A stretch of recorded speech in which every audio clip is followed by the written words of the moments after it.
Hi guys, and welcome to another D-Dot Experience livestream.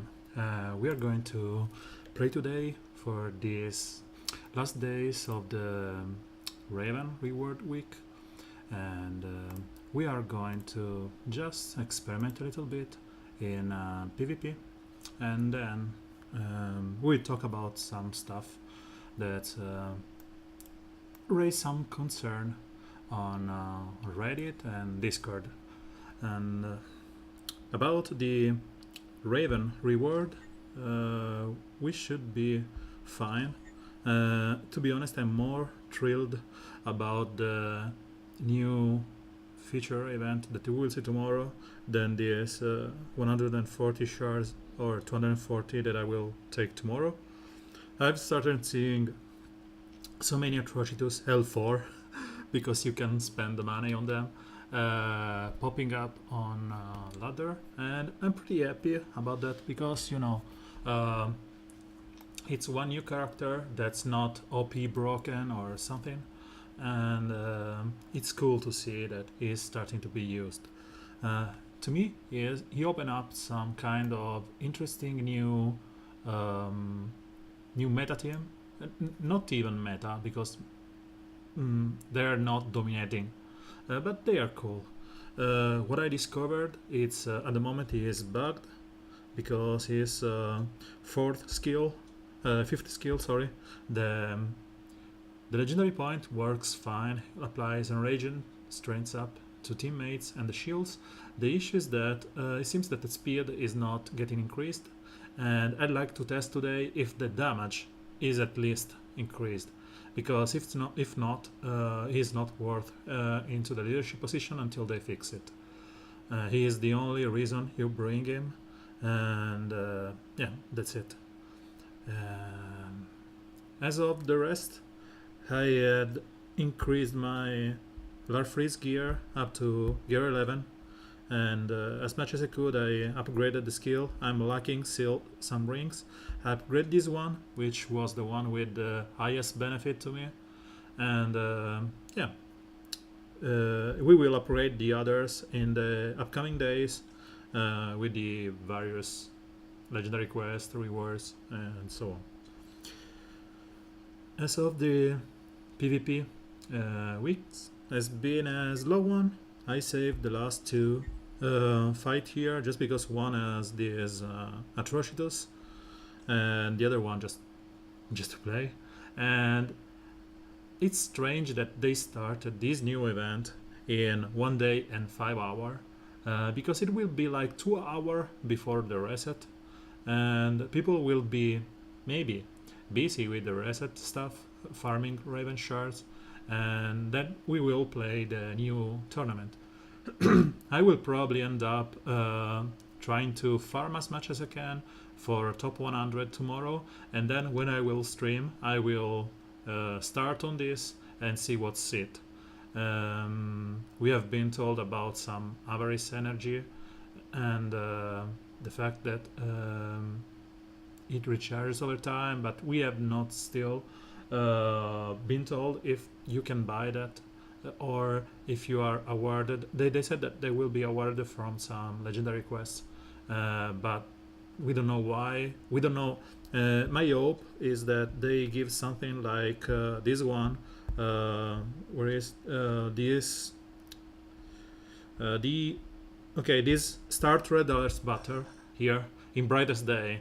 There will be a new quest for normal and for legendary, which is tied to this new format. This is my hope. I suppose we will soon know what's all about. And yeah, that's it. And about the concern, maybe wait to tackle that issue when the guy that brought it it's on stream. So let's just start with the PvP, and before we go into that, let's search for some music. Maybe today we can go with something spicier. No, let's go with Pelican. This album This group is another US based group, an instrumental one, and it's based around, they should be from Chicago, if I'm not wrong. They're pretty cool, and let's play one of their newer album, which is Forever Becoming. Let's go.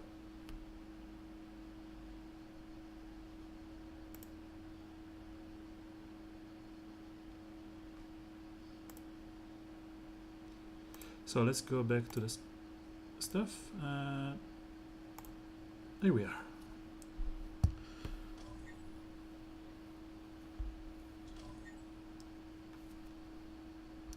So Atrocitus, he's here. We will try and see if we can play against this team with something similar. We don't want to go, you know, neck deep with Atrocitus right now,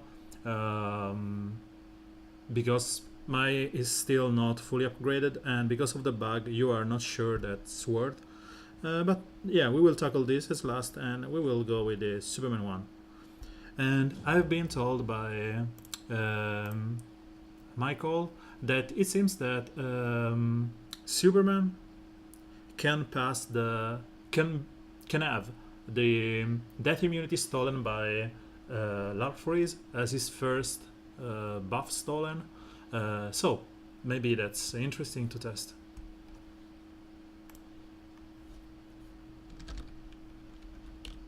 So this is a Allegheny Magister team.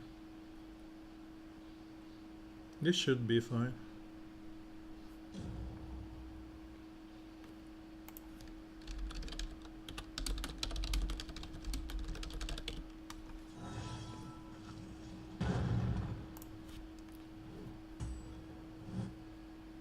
Yeah, let's see what's going on. And I've changed the chat module. If you prefer some other kind of, you know, color or stuff, maybe give me a suggestion. So let's go like this.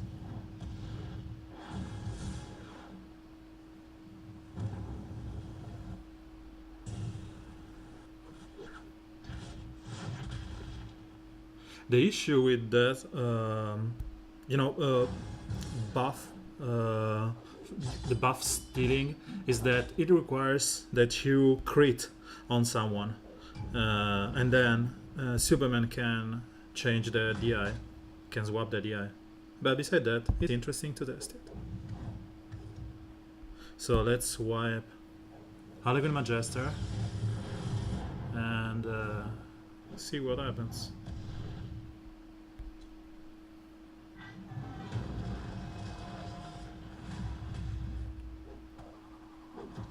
So we should be able to kill everyone with Hetrigan AoE, and then we will go test that Superman Larfreeze. If there is no Wonder Girl, because you know Wonder Girl counters Superman pretty well. And welcome to the stream, Michael. As usual, if you are lurking or watching from YouTube later on, please remember to subscribe on YouTube and follow on the channel. It will help me give some kind of, you know, visibility to the stream, and moreover, it will allow you to get the notification when I go online, and you don't have to rely on stuff like me spamming Discord or Reddit or whatever. So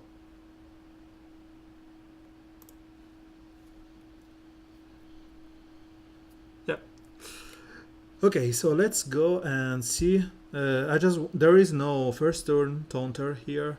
Let's see if Atrocitus at least gives some kind of benefit into the damage part.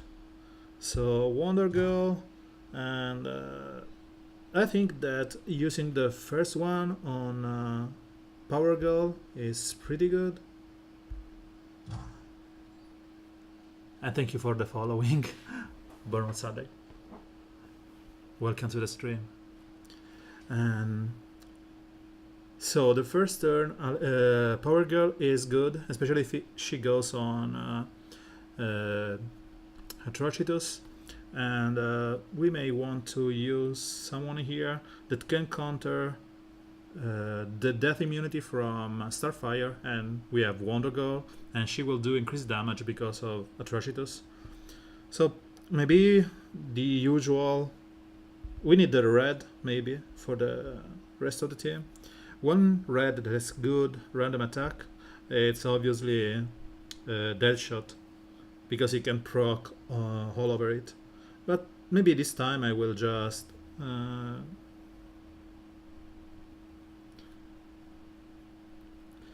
don't know. I'm pretty torn about who to choose here.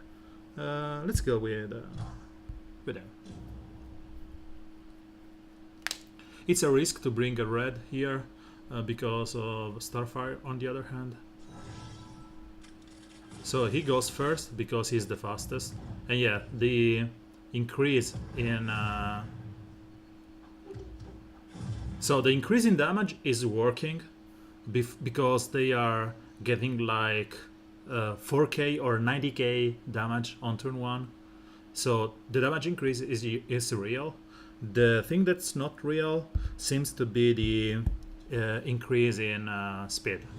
So let's hope that they fix this and we will be good. So let's kill. Yeah, the damage increase is real. Thank you, Decimate, for the following. The increase in damage is real because you have seen Deadshot doing like 10k damage with his auto attack, and he's not even getting the crits up. So that's good to know that Atrocitus, at least the damage part, is working. And so let's try and see what Michael was saying, and it's that if Superman gets the DI, and we'll choose this one here. Yeah, this is a good target. If Superman gets the DI, Atrocitus is able to steal it. So let's go on and bring Atrocitus here, and then we want someone that can be crit on turn 1, but it's a taunt, so let's use Power Girl here, and maybe we want to use someone to kill the usual green, and let's use him. Why not Larfreeze? So Michael, I want to steal my own DI. Or you're saying... Oh, no, I was saying that... Yeah. Sorry. I was saying that if Superman gets the DI, Larfreeze can steal the DI, damage immunity, from Superman. So I'm just... have to get my head in the game. So let's enable the desktop audio, and we should be fine.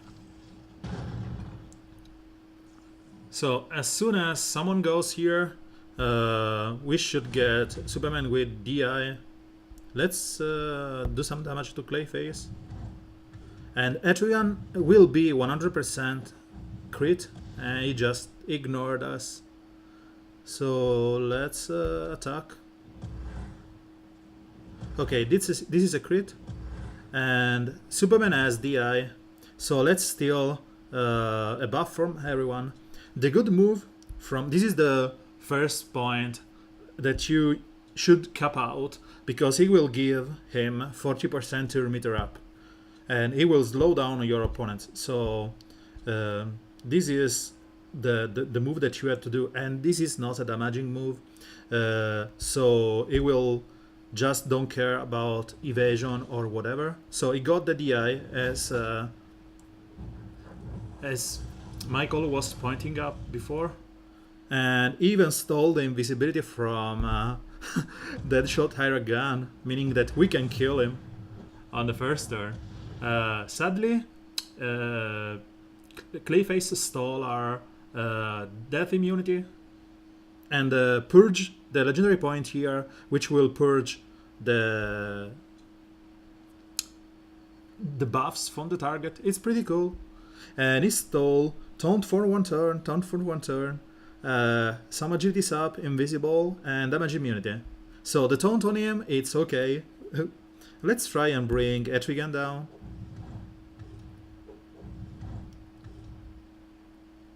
So this is a special damage to an enemy and increased buff. He's invisible, so let's just bring down that Supergirl. So it's 9k, was not that much. He still feels the lack of higher legendary points.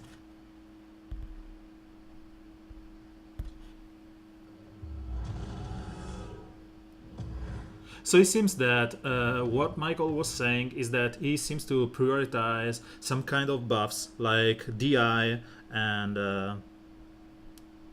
invisibility. So we did kill Etrigan, who could have snowballed, and we have DI and invisibility. Let's kill Clayface here. And this move stealing damage is pretty cool. So let's we will be able to kill her with Etrigan. There's no problem. So let's test it again and see if we can if we can reproduce this. So it's Superman as a leadership because he will get the DI, and then Larfreeze. Yeah. I need to do a little force science image. So let's try and let's see if we can just shrink this, transform, and it transform sides 100.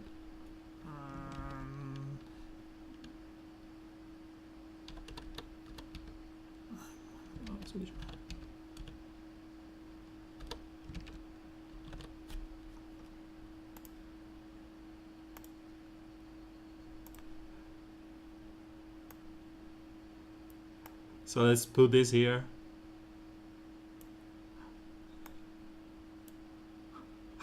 Science mode on. Let's go. We need a critter, so who has a crit here? I suppose this is for the points. Let's go over Hippolyta. Yeah, we can go like this. Science mode on. I was talking with maybe a little smaller because we are not able to see some life. I was talking with Kage about, you know, our guild, our alliance, and I said maybe the all are known for being, you know, whales and stuff. But our JLR, our guild, is pretty known for being a crazy alliance based around some testing stuff and having fun and trying to do different things.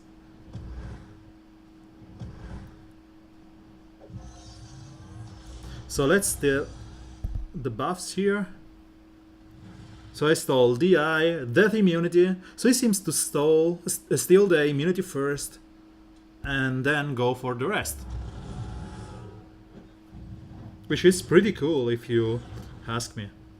The only issue seems that his damage is some kind of lackluster. As of now, 9k.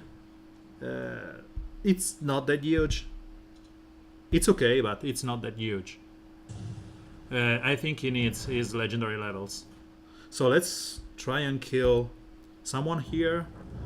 Power Girl, hopefully. Yeah. Oh, he did have the through side. A shame. So damage immunity means no damage to him at all. Let's start killing the other guys. And the 2-turn cooldown with 2-turn damage immunity means he will just stay there until the end of time.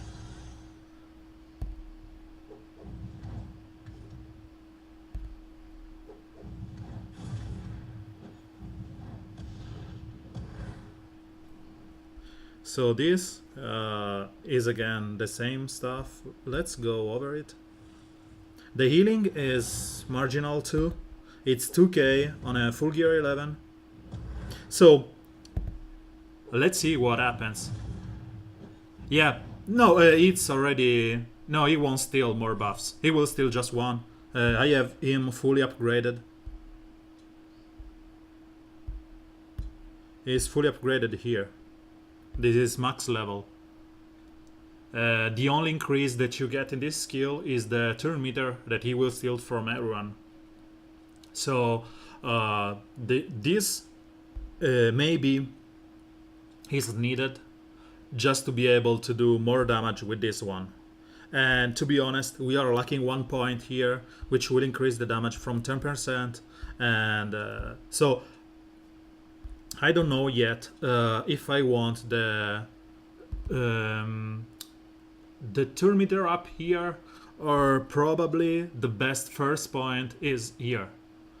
So he will gain 3 intelligence up and increase the total buffs that he has on this, because he will start snowballing as soon as you start killing someone. So he needs that kill on turn 1. And if the game goes on very deeply on Atrocitus with the res and stuff, maybe this skill gets crazier and crazier as time goes by.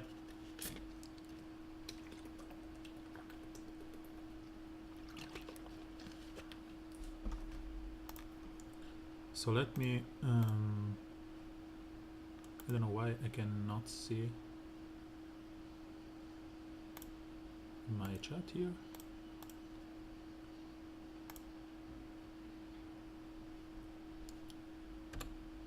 Okay, so let's go back to the PvP.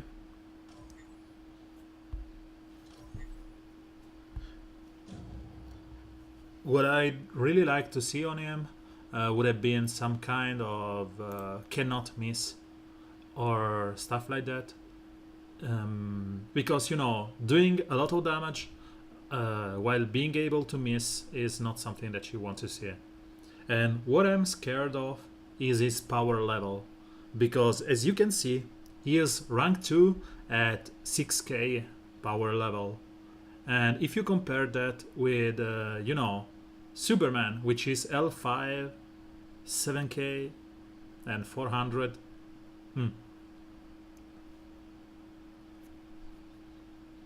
So that's it. One thing that we can test for him is this. So let's go with Larfreeze here, and maybe we bring Superman for the healing immunity and stuff. Because it's cannot miss, we will steal everyone, and because the boss will last 2 turns, we will steal a bunch of buffs from him. So let's just punch guys here, we don't care.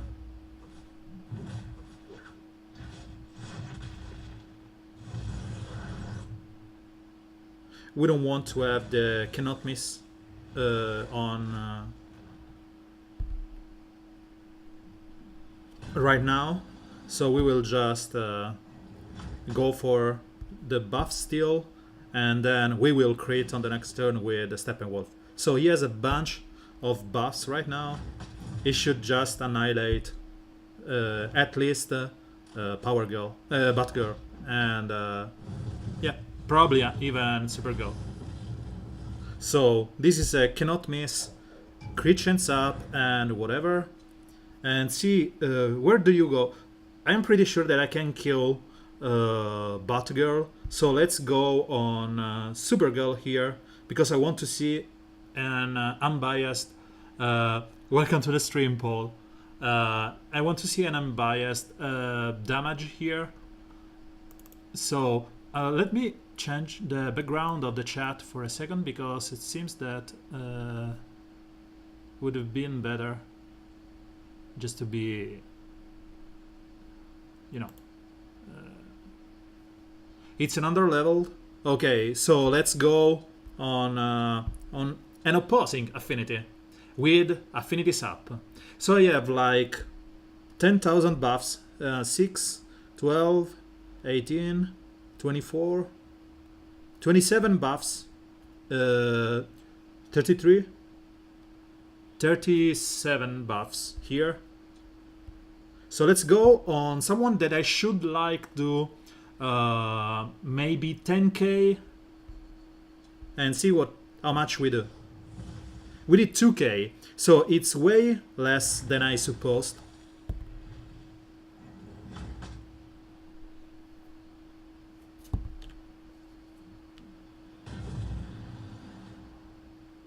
And where do we go here? We may want to kill Supergirl.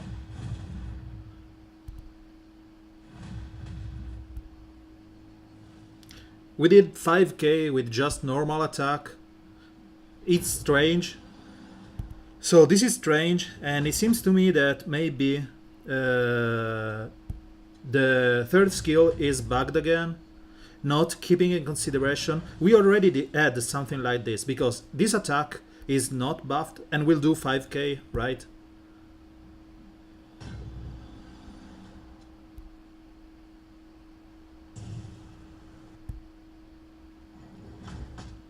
So if this does like 5k damage, the other one should, yeah, it's max 10, but we should have done more like, yep,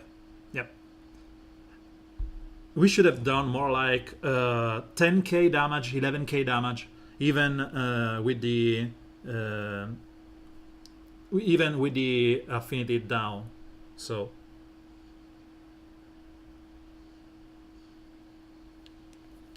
let's find someone else here. Superman.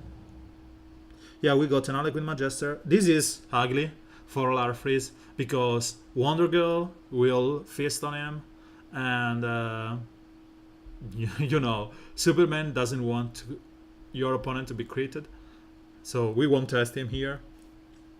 But I think that he's working pretty cool with Clayface, and maybe, and I'm saying maybe, one good thing that we can find is this one. So science mode on, as always. We have some kind of you know, stun team. We don't care about this, so let's go like this. So the plan here is to don't die by Hetrigan, but give him a bunch of intelligence up, and just to be able to not die from Wonder Girl, let's go like this. My plan is to get first turn True Sight on Killer Frost, start stunning Wonder Girl, and see what happens. So the stun here should proc the intelligence up. Grodd will give intelligence up to everyone, so let's steal buffs here and turn meter.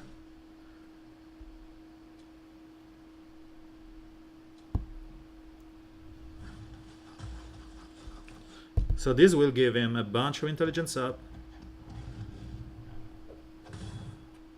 Let's kill Wonder Girl, because we don't want her to just destroy. And let's see how much damage it does on a Supergirl, Gear 10 Supergirl. So 34k damage on a gear 10 with a bunch of intelligence up. So maybe the caveat here is that legendary points is pretty, mandatory as is first. Let's hope to find some 5k even with a couple of intelligence. So it seems that the intelligence up doesn't scale a lot on his first skill, and it instead has a higher multiplier on the third skill. So I'm trying to, let's play properly here, kill Wonder Girl, whatever, the usual stuff.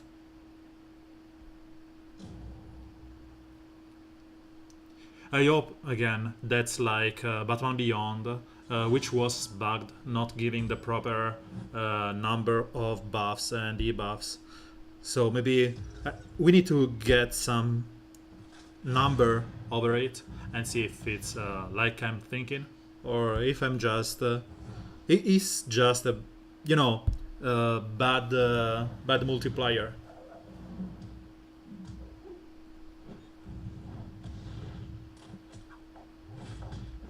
Maybe he has just a bad multiplier and that's it. But I suppose that if that's the case, they will probably end up fixing him pretty soon, because there will be a huge enrage. They finally gave us Larfreeze. People were asking for him for a long time, and then it's subpar. I think that people will go crazy. It's not my case. I don't care about him. Beside him being one of a cool kid, nice played. Good way of thinking here. I'm just screwing this up. So she will kill. Yep. No, she didn't.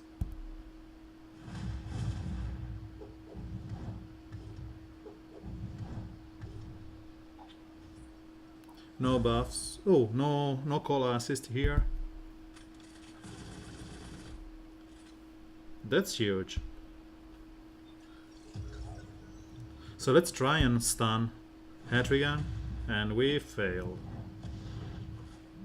Now this is over. Let's just get over it. I played horribly.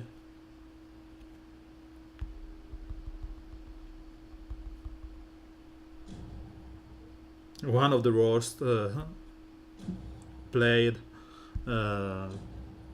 action I could have done is the AoE, because you have like 3 times 20% chance to proc the miss, and then just Etrigan is dead. I should have just tried and kill the opposing Etrigan, like I usually do. So buff up here. Buff up again.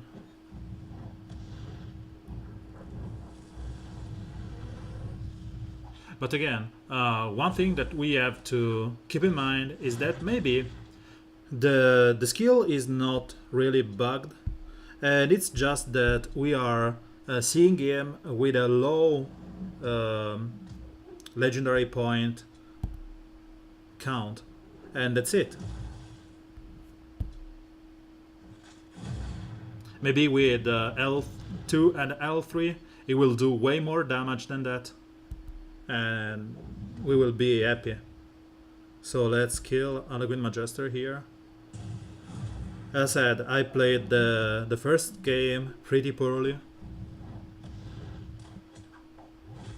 and it's nice how much damage that stupid Batgirl did on a crit immune Hatrian. If he would have been, non-crit immune, he would have been dead. And I don't know, 5 crit chance up are enough for me to miss.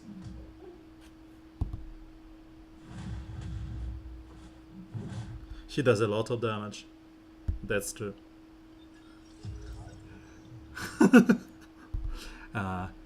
This is Dulot's day, and you have to bow down. You have a new lord here. Let me get a background on so color source.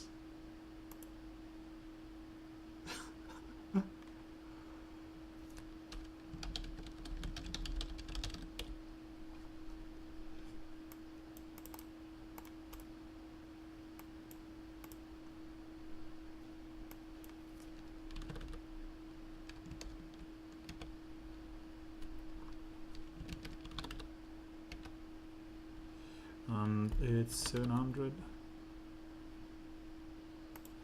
and this should be behind the chat.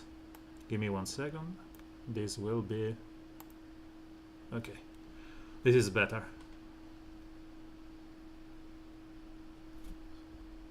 At least it's more readable like the old one. So we were testing, let's go over this pretty quickly. Just for the points, we will use everyone here that's on point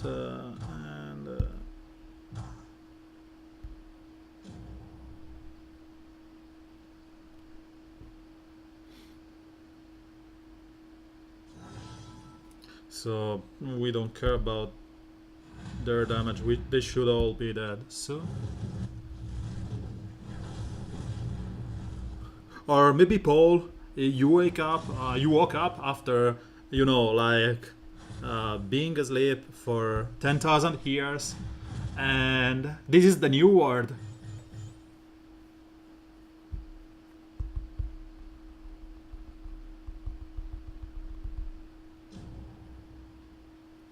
You just went to bed with a different president, a different, you know, regime, and that's all new. No, they will not, because they say that it's addictive, and if they just release it, they will screw with us. So no, Sleep 2 is not coming out soon. You have to just be okay with Sleep version 1.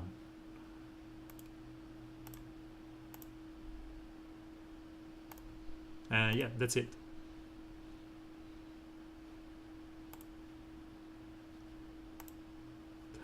Again, jokes aside, thank you for watching the stream and being here, everyone. It's cool to be able to play for you guys and yeah, experiment different thing. So yeah, that's the point. It's not that you are confused, is you are under some kind of hypnotic trance where you think you are confused, and you are instead working for my end game, which is the utter and total domination of the new world. So soon you will find yourself going to the bank, depositing a huge amount of money to my name, and that's it. And no, Michael, we didn't get out of the Sleep beta. It was an open beta, anyone could join, and then you were all under my spell. The beta was a lie, like the cake.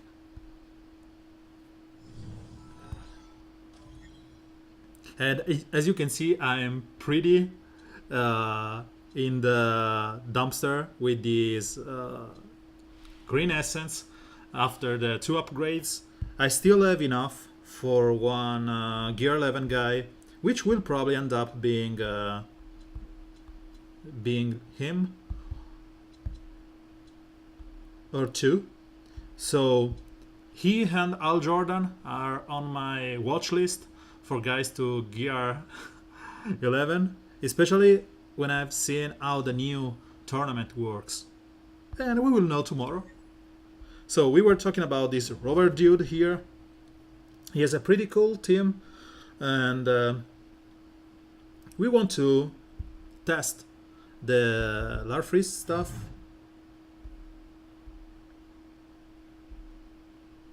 So Larfreeze is going on, and we need someone to be critted on turn 1. It's okay. And then I suppose I want to kill that stupid Wonder Girl as soon as possible. And let's see if the bonus for the legendary points of the speed and damage works on defense, because maybe it works on defense. And it's only on offense that it doesn't work. So my opponent teams should go before my dead shot if it works. And as you can see, it doesn't. I need to crit here just to be able to kill Wonder Girl. Yeah, we did. And so from here we can just, you know, randomly attack people. Maybe buff up. No crit. No crit. No crit. Oh, finally crit. But Superman... So I got a crit and Superman didn't care. Let's steal buffs here. That was not good. Because he will die. Yeah, he will die because of the taunt. So this was my huge mistake here. And this is the issue where you don't want to have that point on his third because of the taunters. So let's see if we can bring them down with this AoE.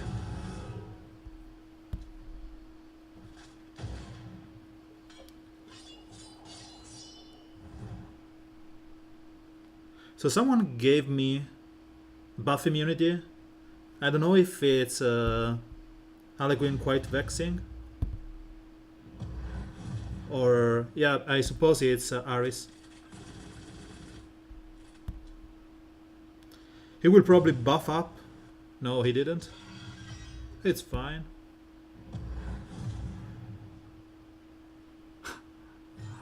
Good morning, Victor Mayer.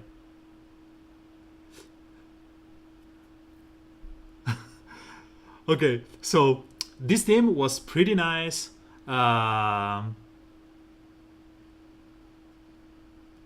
No, I will check him. I don't have. I haven't seen Rambo Legacy. I think I found him in the previous days, just not today. So again, let's go over the chat.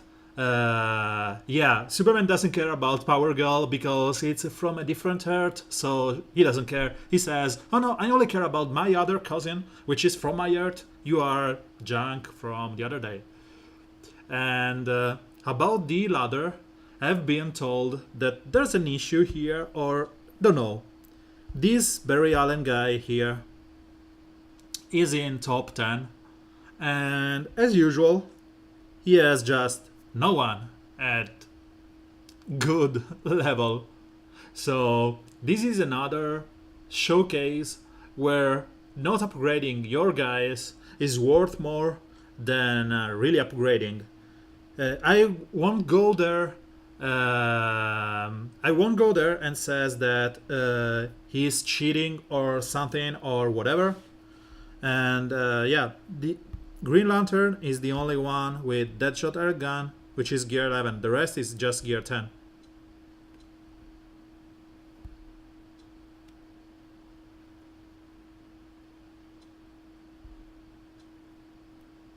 So the point here is you are seeing one guy that should not be in top 100 being there,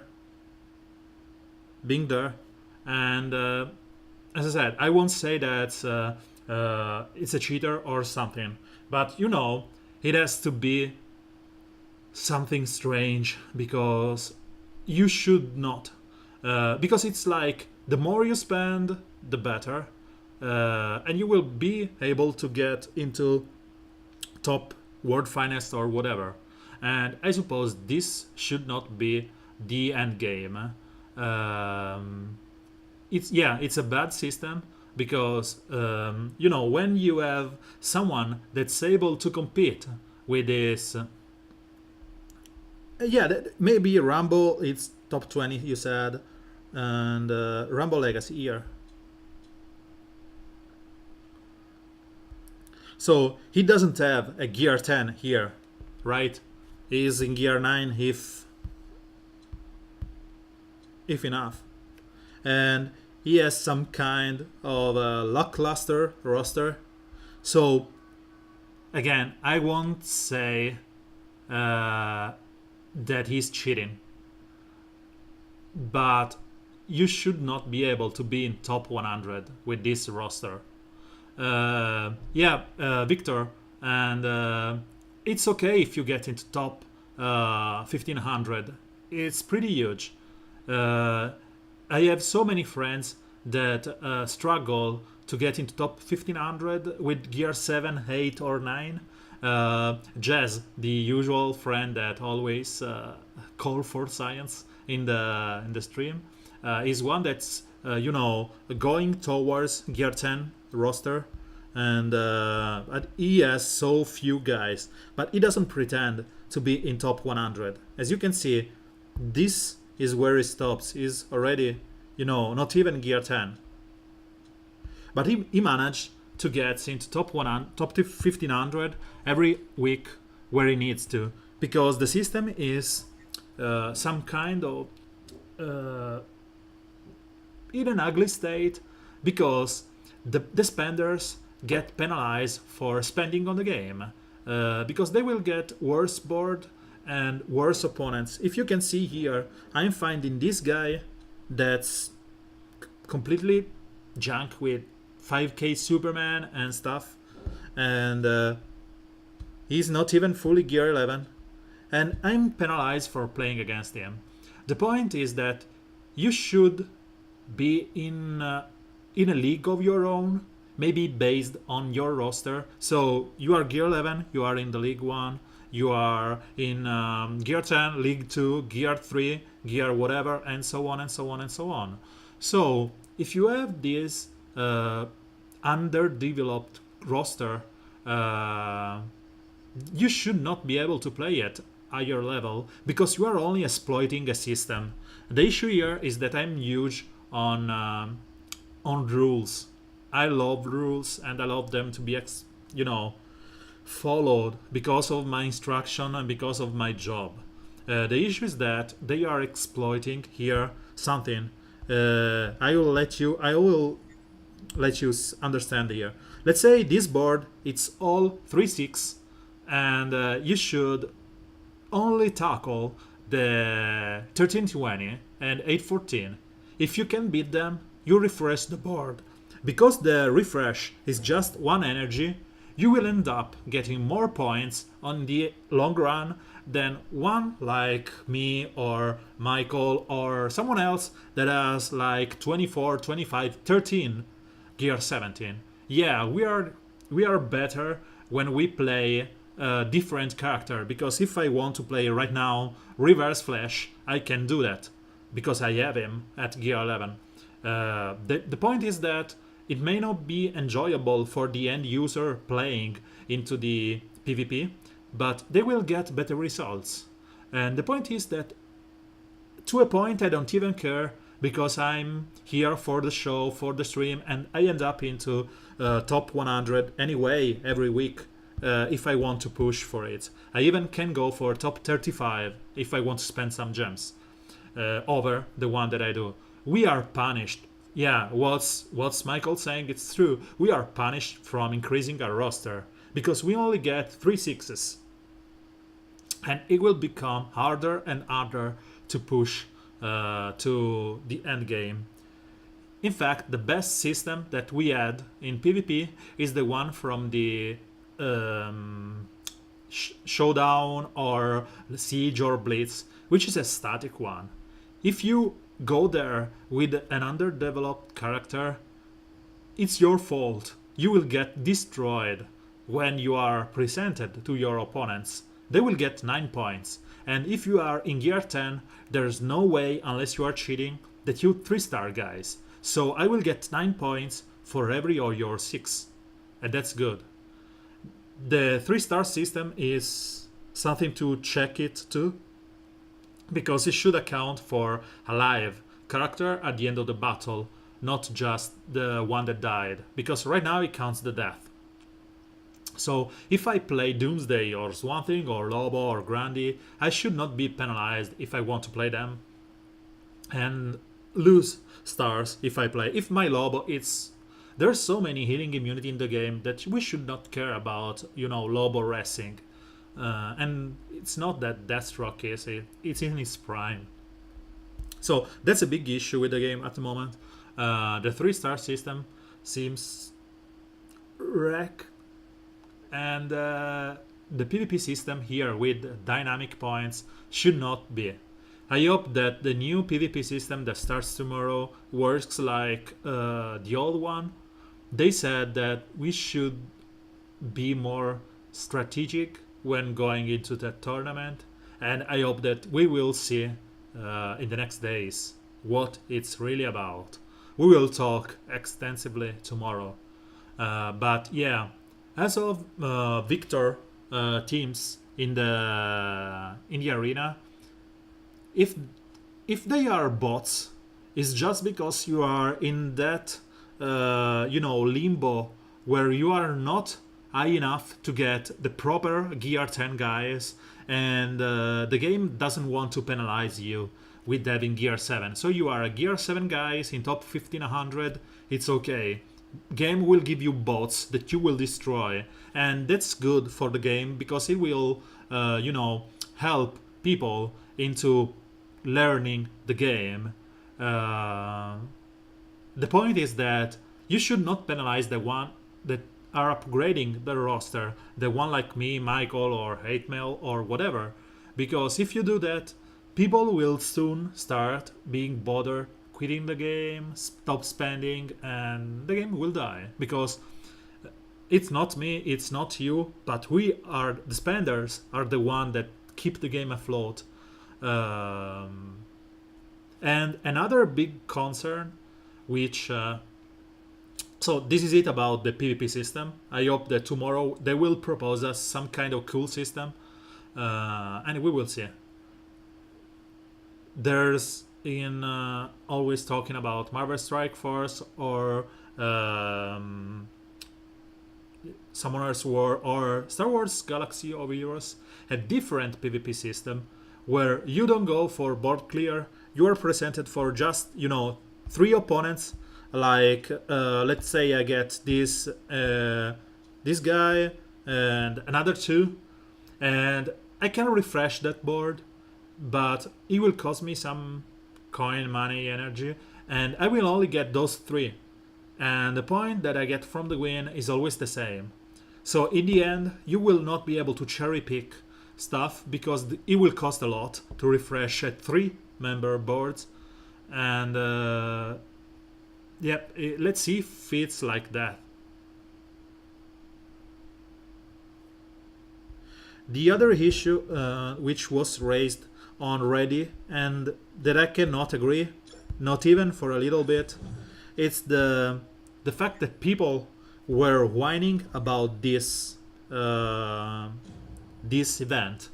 So after a long period where people were saying it's a shame, the content is too easy, we have nothing to do, we have, you are snowballing through the content without anything worth doing, they have been given some kind of, and different and more difficult content, and people are whining that, oh, I'm not able to complete that heroic challenge, it's too hard, it's not for me. That's exactly the point. It's not that everyone should be at L5 from a starting character. You should only be able to get where it's it's due to your roster. So if your roster is underdeveloped, there's no point for you in opting to go into end game content, which may be the Titan or Deathstroke or whatever. You will fail, and it's your fault for not upgrading your roster. It's okay. So that's one big concern that's being raised on Discord and Reddit, and people had just to outsmart the content. People said, okay, so there's Larfreeze, you cannot debuffs, you cannot What I can beat it? Oh, I can beat it. And I've seen people going into this event with something like this, using their brains, and going for something like, you have a guy that does a lot of damage. Sure, let's bring broccoli here that applies damage immunity. Then you want to, because it does a lot of damage, you want to call an assist for him and never get him a turn. So you go for something like this. Hal Jordan, where are you? And you have already a call assist, someone that can stun and purge if you have the high legendary of Hal Jordan, Larfreeze. You have someone that can manipulate the turn meter, and you have someone that can reduce the damage from the other guys. And in the last lot, you can use everyone. You can use this Deathstroke here for additional turn meter down or silence, so he won't be able to kill you. And that's the whole point. It's not difficult to complete some kind of event. You have just to use your ingenuity, and you have to just be that guy that's able to think behind the box, outside of the box, and think how you can outsmart the content. Because again, it's not an hard moment. The content is yet not to Gear 11, but we are getting there. The heroic challenge will be get harder and harder because they want to gain more money, and the best way to gain more money is forcing us to spend in gear upgrade and stuff. So yeah, you have to just go there. And Darren, if you remember, I beat the it's good that you are in gear 10. I'm fine with that. If you remember, I don't know if you were there, on Friday night I just beat the content basically with this one. I used my Starfire and Wonder Girl here, which never got to be OP. I just used them to speed up, and Arceus and Green Lantern Hal Jordan are all gear 10. So this was one other way of thinking outside of the box, because everyone in there has good synergy.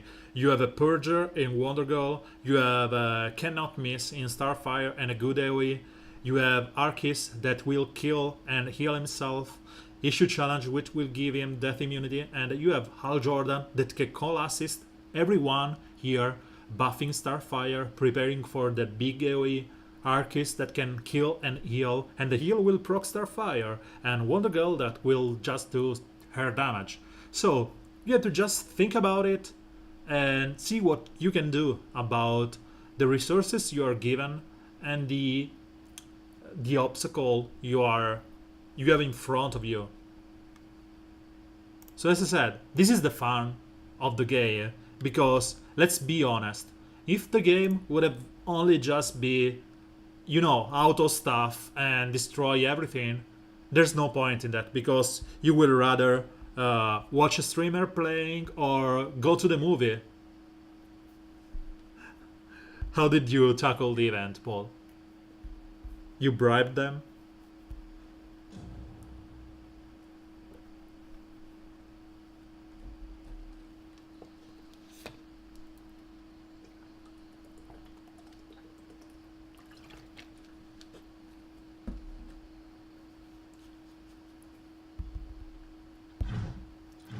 So again, another team that's relying on the increased damage on Atrocitus, Hawk Girl, Kid Flash, Gigante, Wonder Girl.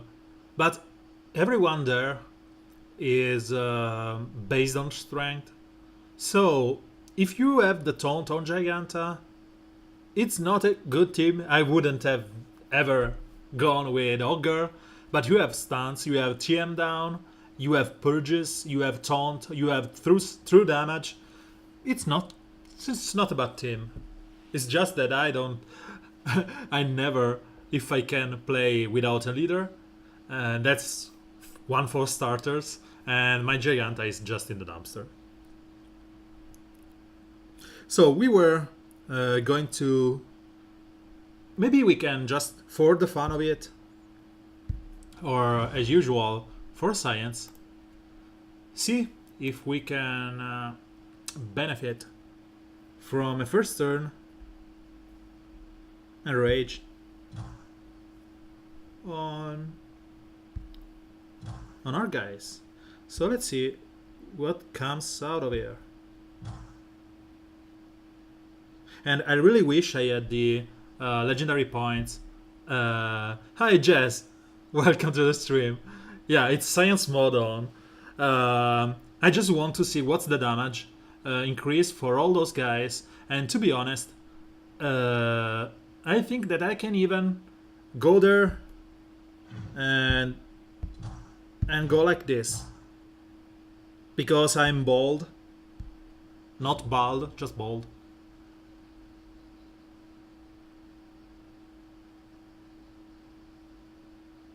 I will go over there, my... So, first turn just destroyed Atrocitus, and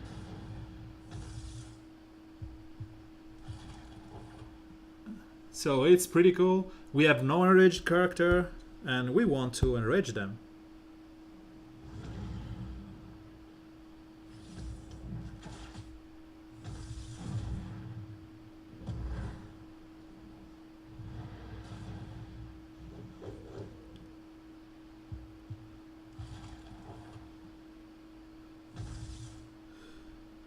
So call an assist from everyone here who's enraged.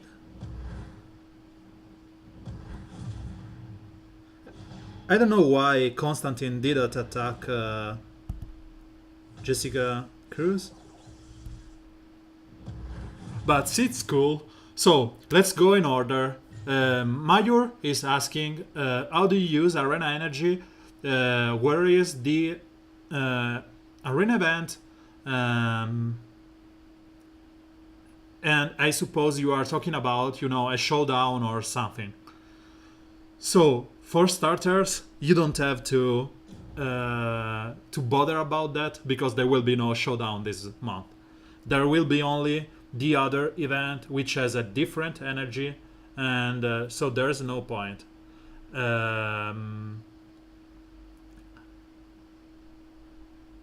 So there's no issue in that. As a general point, that I suppose the best way to use your gems is completely ignoring this hero pack here. You just don't care about that. I'm talking about, let's say, this one. You just ignore those. And the only way that you spend your gems is in the energy part, buying your PvE or PvP energy, and in the gear refresh. Okay, just ignore the first two and refresh the others if you need someone upgraded. And the best thing that you can do is thinking like this. Okay, so you want to get your hands on someone, and you are in top, let's say you are in top 1500, so you are getting 90 shards, right?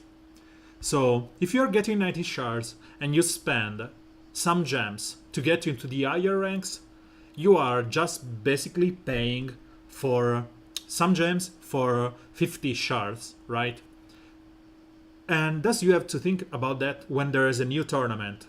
If the new tournament allows you to get, you know, the old one where Reverse Flash or Red Robin and Nightwing and stuff, and you needed those, you are getting a good deal.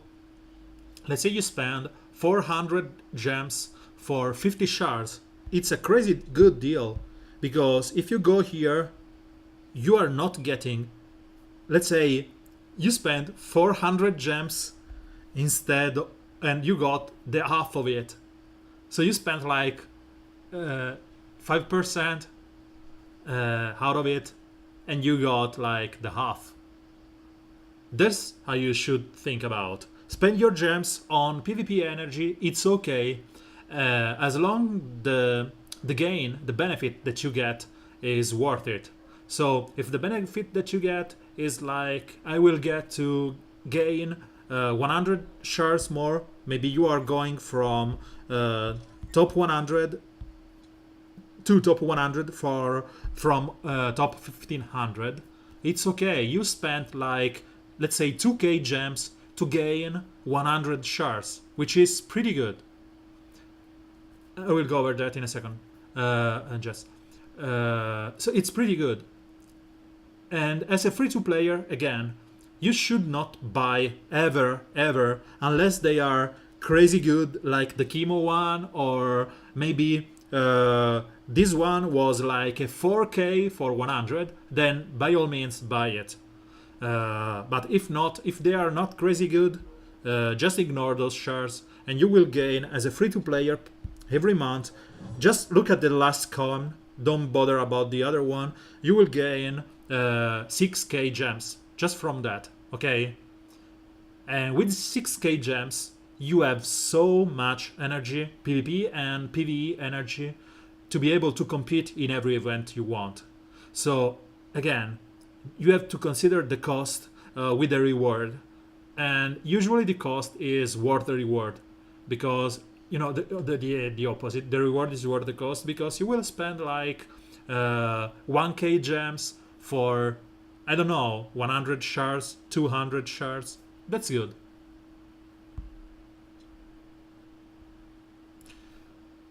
And no, I've gone over his event every day, but I still don't have enough for. I'm farming every node every day for him, as you can see, but I still don't have the L2 here. So I will probably take this one after the event is done. And the resource allocation on Atrocitus to me is this. You can just basically ignore this skill until you have the legendary points here. 25% is not reliable, and you will use it only after you use your 3. So because the 3 is the best skill to go on as an attack, you want to max it out as soon as possible. You will use this as your first skill, and you will get to this strength up L7, which is the threshold for this skill. So you will give everyone 2 strengths up, give the enrage to everyone, and that's pretty cool. After that, you may think about upgrading this if you are going for him as a leadership, which is the whole point. Spoiler alert, this is currently bugged and doesn't award the 50% increased speed, but the damage is there. So we have tested this before. I will go on and play with Atrocitus in the next hour, so we will see it again. The speed is bugged at the moment. They will fix it, I'm pretty sure. And this is the second one that you want to max out. So 3, 5, and then you want to go 1, because it's hi CR, welcome to the stream. And you want to go 1 because it will gain strength up and damage to an enemy. Again, L8 is where you want to be at least, because the additional strength up that he gains, that helps him snowball. And the last point is on the res. I don't care about this res at the moment. I will eventually get him to 30%, but it's not something that I want to, you know, shelve my resources. 21% is pretty good to me. It's 1 in 5, and you usually don't care about the deaths, because again, unless you are going for some Jessica Cruz, Starfire, Atrocitus team, and Lobo in the last spot, you will just lose star going for this. So that's it. And the legendary point, the first one, if you are using him as a leader, the first one is the leadership, because of shields and strengths up, and the strengths up will benefit from the enrage on turn 1 and the damage on turn 1. So he's already gear 11. I tested him in Gear 10. He was fine. I did the whole event. There's a VOD on YouTube and Twitch. You can check it. It's pretty good at Gear 10, but is really good at Gear 11 because you can max this one, you can max this other. So Gear 11 is where you want him, and I suppose he's one of those that you want at L5 because everything here is pretty good. So going back to the legendary order, I think that yeah, the green rings is an issue even for me. I have only 47. So let's say that you have the resources to everything here. The legendary orders for me is in leadership position, which is where it shines. You want to go 5, 3, 2, 1, 4, and maybe you can, if you are a lucky person, you can go with this as last because it's a marginal benefit that you will already have.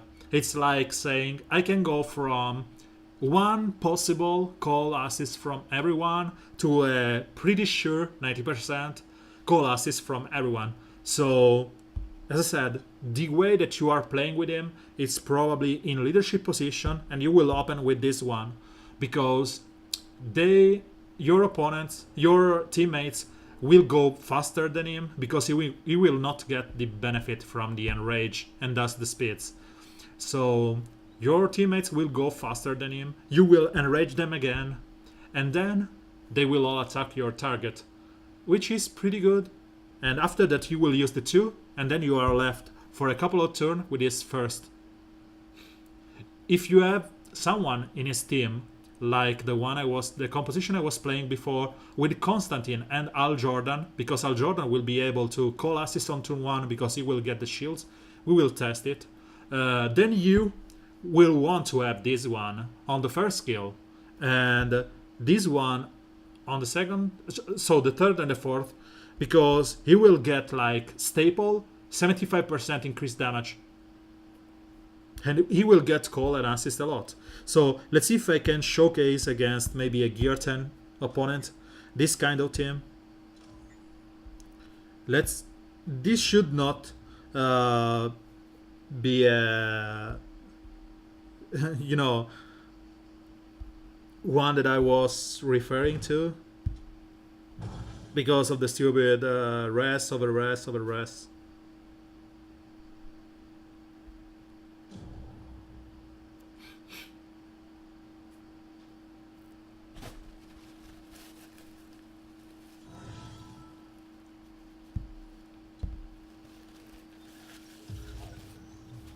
So let's try and apply some bleeds on Constantine. I would have liked to, you know, kill him on turn 1 if I could. He is dead in an healing immune state, so he cannot rest. And we will go up and taunt up on Superman. And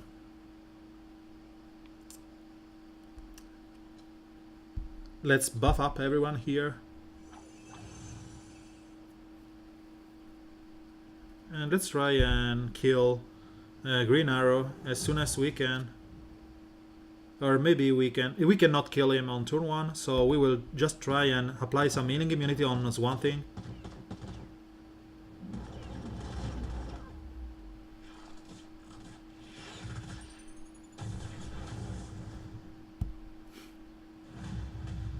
So Swamp Thing will die here.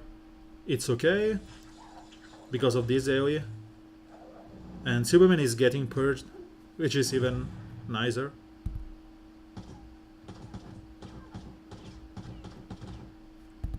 And because of the through side, we will go on and try and kill Castaway Green Arrow.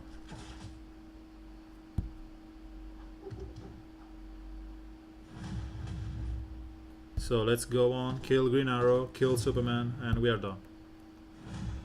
Let's hope we get some kind of, you know, Gear 10 guys. And just to tell you, CR, I had 2070, sorry, green rings and 158 blues, and I'm still not able to get full gears, full skills for these two. Because of that. And again, I will show you why that thinking it's completely wrong. I think that the one that you want to skip is the 2 or the 4th. I will show that in a second. As of Major, it depends. The question is, how's your broccoli? Because, you know, these legendary points increase the immunity duration.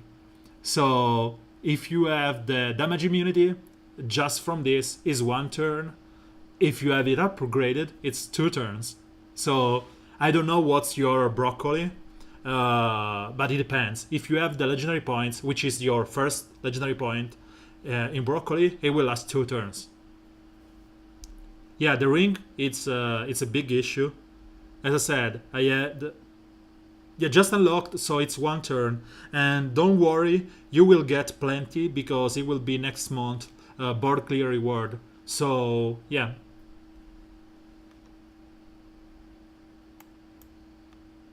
I just want to check something here. Okay. So let's see if we can get a bunch of gear 10 just to showcase my point. 34, 20k. So this 26k. It's a shame because I don't have the...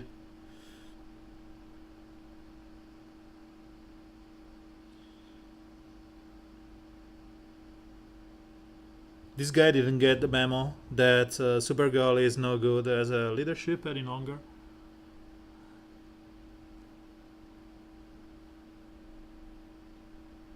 Atrocitus is good. I faced him 3 times today and a bunch of in the previous days. But I suppose that, again, here you can see another one.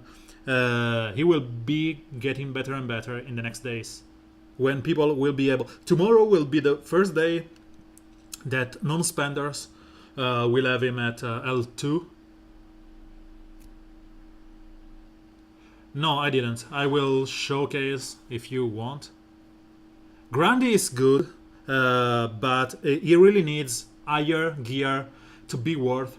Let me die on someone. Okay, so let's see if we get something here. And nope, because of the speed. And Wonder Girl. Let's see if we don't get a Wonder Girl team. So it's okay. Allora. I was saying allora, which is Italian for then. So this is a team you should never use your Atrocitus into. And this was what I was going to talk about if they allow us to get to the call assist part. So let's use someone here like Wonder Girl was okay, but even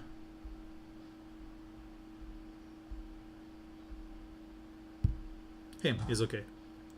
So the point here is that you want your enraged and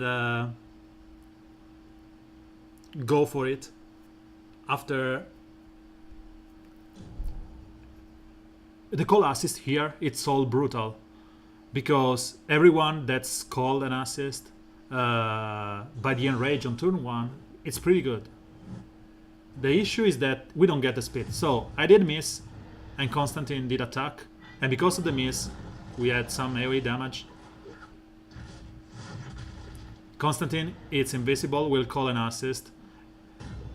Steppenwolf will get damage because of that. And as I said, you want to go over and over.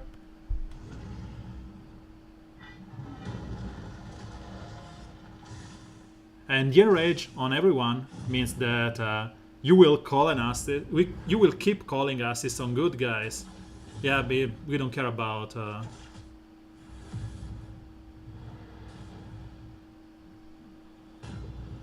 So as you can see, we are just playing on auto here. And you have to remember that my Hal Jordan is gear 10. So we'll probably end up just purging the buffs here. It's a shame that I'm keeping attacking with my Constantine. I'm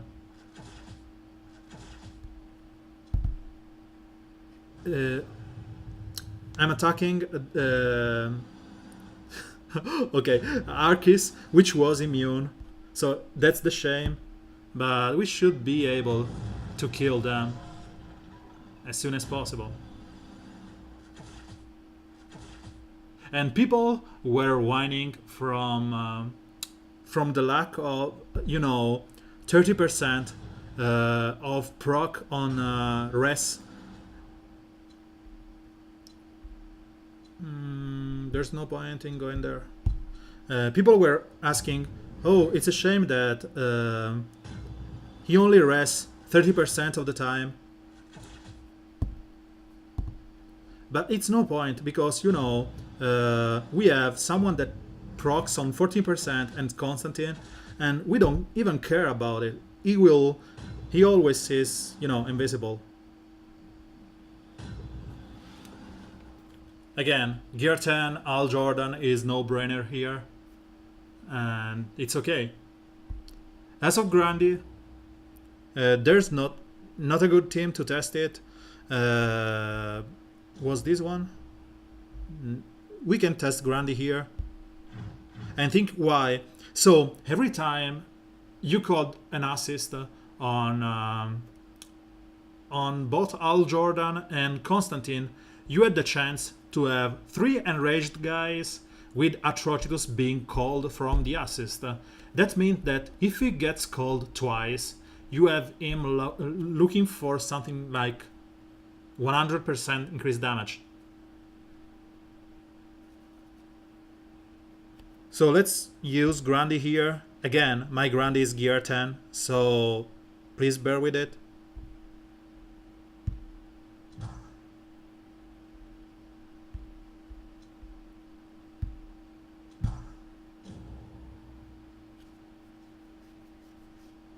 And what you will see here is that I don't even have my Grandy fully upgraded. I think that I lack 1 point still from him. And he is dead before he can go. He will get the enrage. And he will do like 10 million damage from its first. So this is what I was talking about. You got the enrage. The call assist for Larfreeze.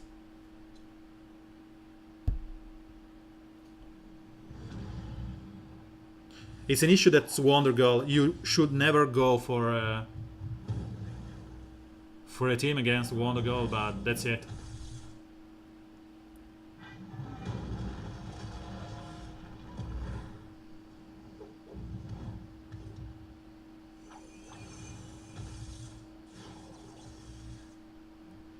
So I may end up being able to kill them if I had, a good turn. But what I was saying is this. You want to have the point in the first skill, because if it gets called as an assist, it's pretty good. And Grandy really need. We had against Wonder Girl, which was a shame, but Grandy really needs the full point just to be able to be a tanky monster that he is. I still lack this increased damage when he's enraged, and I really still lacking this one, because the amount of green lantern, green ring and blue ring, it's so low, and this is the reason he's not gear 11. I could bring him to gear 11, as you can see.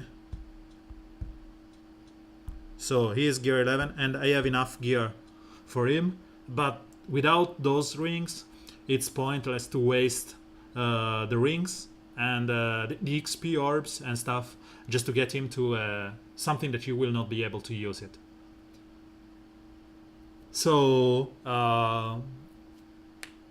Mayur says that Larfreeze must be from Genova, and I suppose you are Italian, Mayur, or something. But yeah, it's a greedy guy.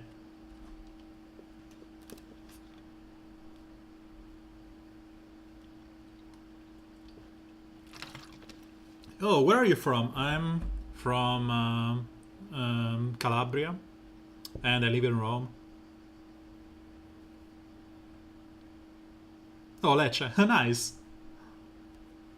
I'm from southern Italy, but moved to Rome like 2006. Yep, 12 years I've been here in this city.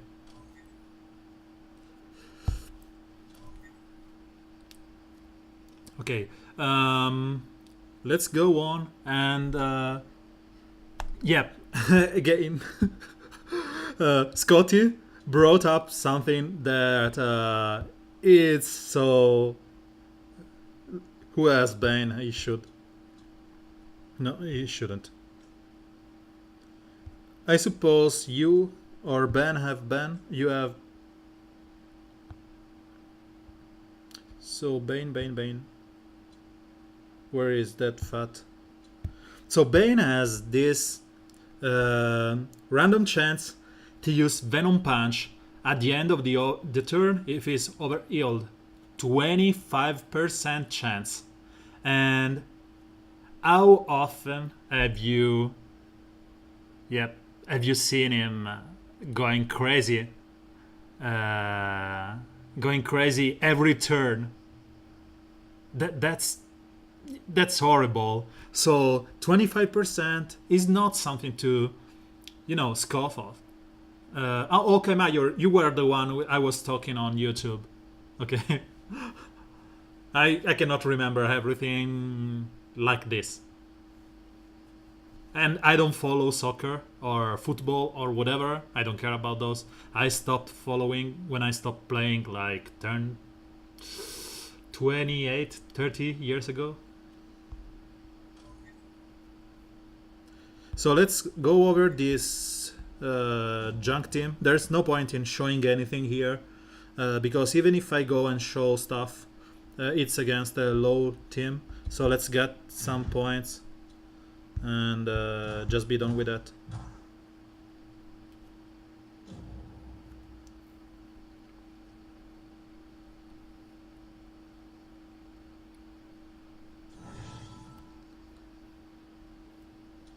So let's kill Cheetah. Apply some healing immunity here.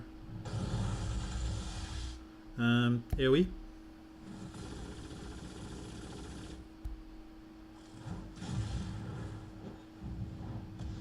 So sure, it went for the buff on turn 1.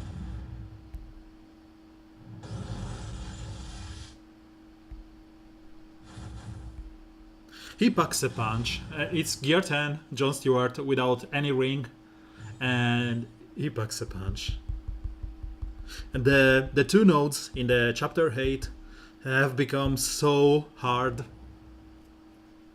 He can one-shot half of your team if you are distracted. Let's keep going with these points. I want some, I want to help my alliance, so sometimes I just go for... And DOE, crit down. It's good because we don't want them to be able to be crit.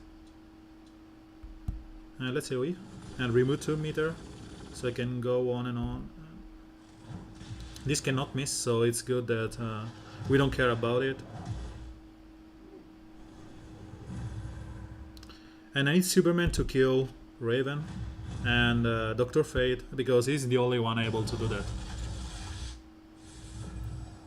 The rework of this month, it's an argument that I went over, and I will go on again, but the gist of it is that I cannot talk for experience because Jon Stewart is just gear 10 last week and no rings, and Stars of Fire is in the dumpster.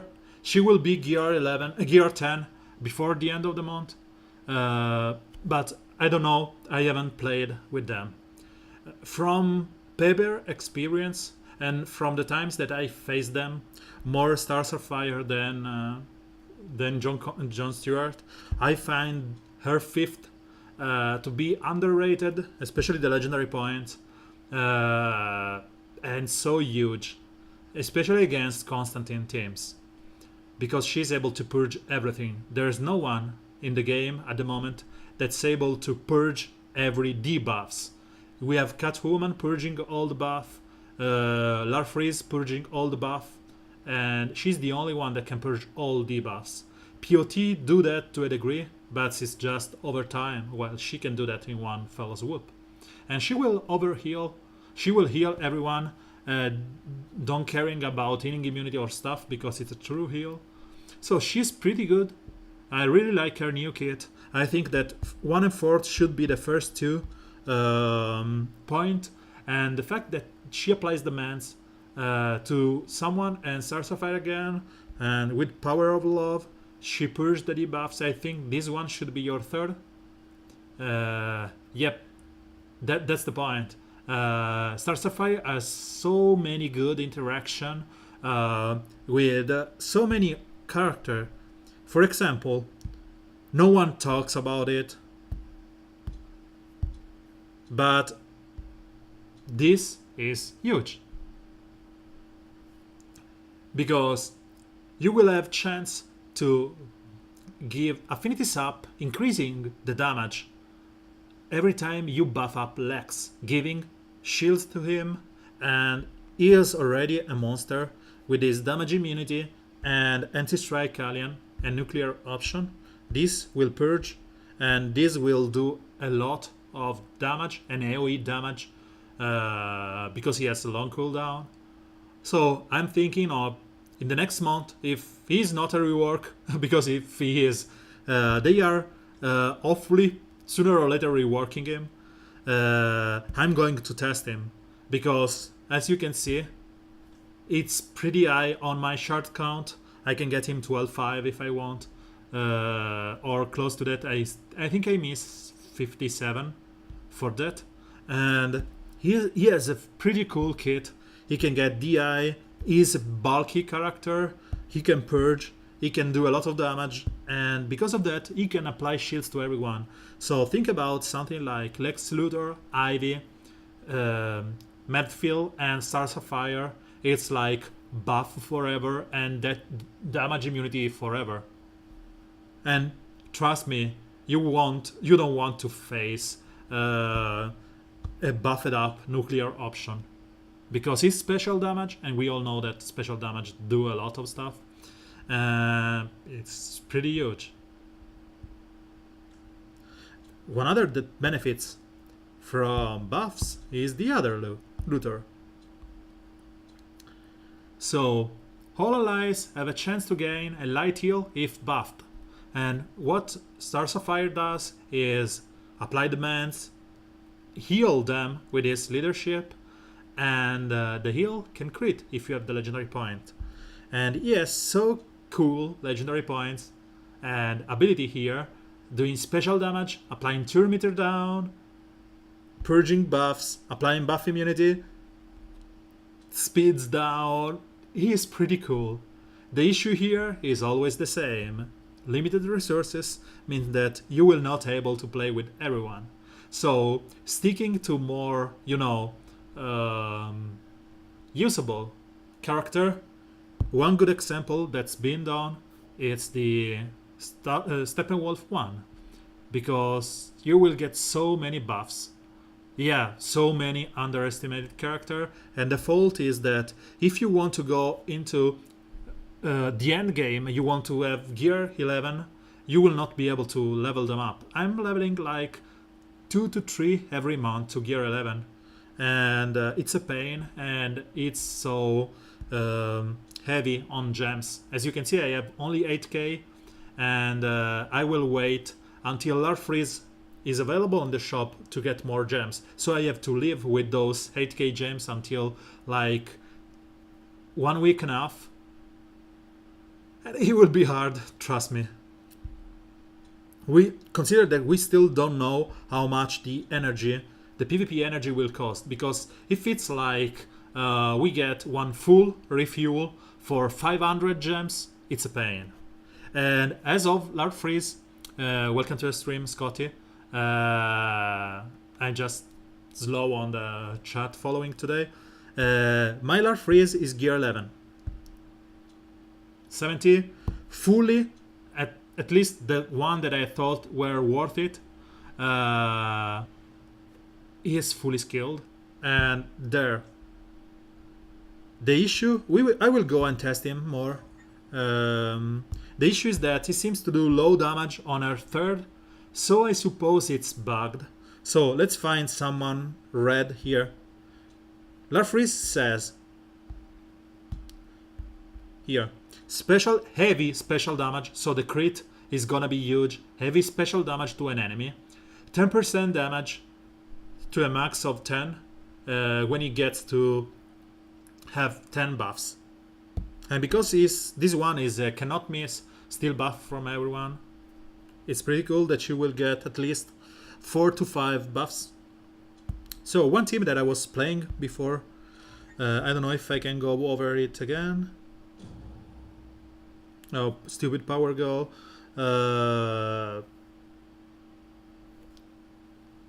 So let's go over this like this.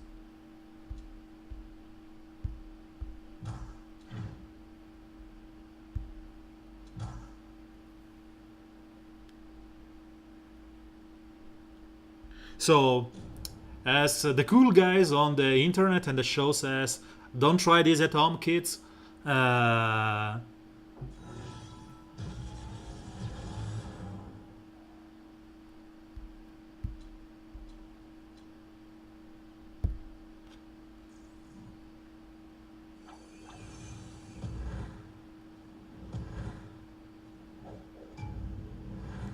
So let's steal buffs from everyone here.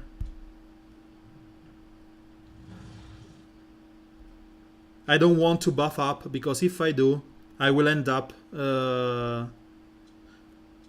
let's go for it.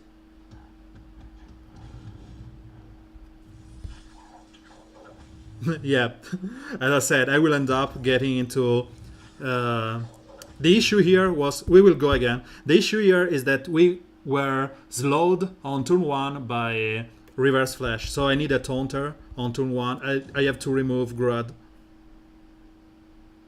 He was this one. So we got a question from Ruminal, and he asks if you can get into the end game content without spending money. So the point is, you have to understand what is that you consider end game content.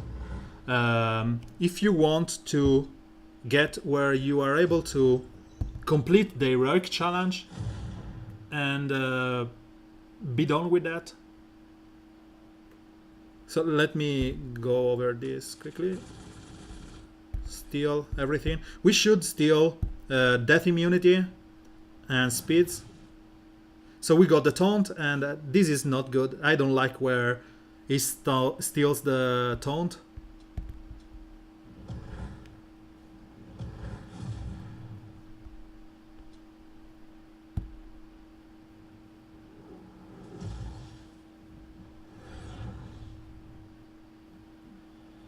And it's squishy, as you can see it. So we have 5 buffs here, no intelligence up, and this damaging skill is doing like 9k, right? Let's do this.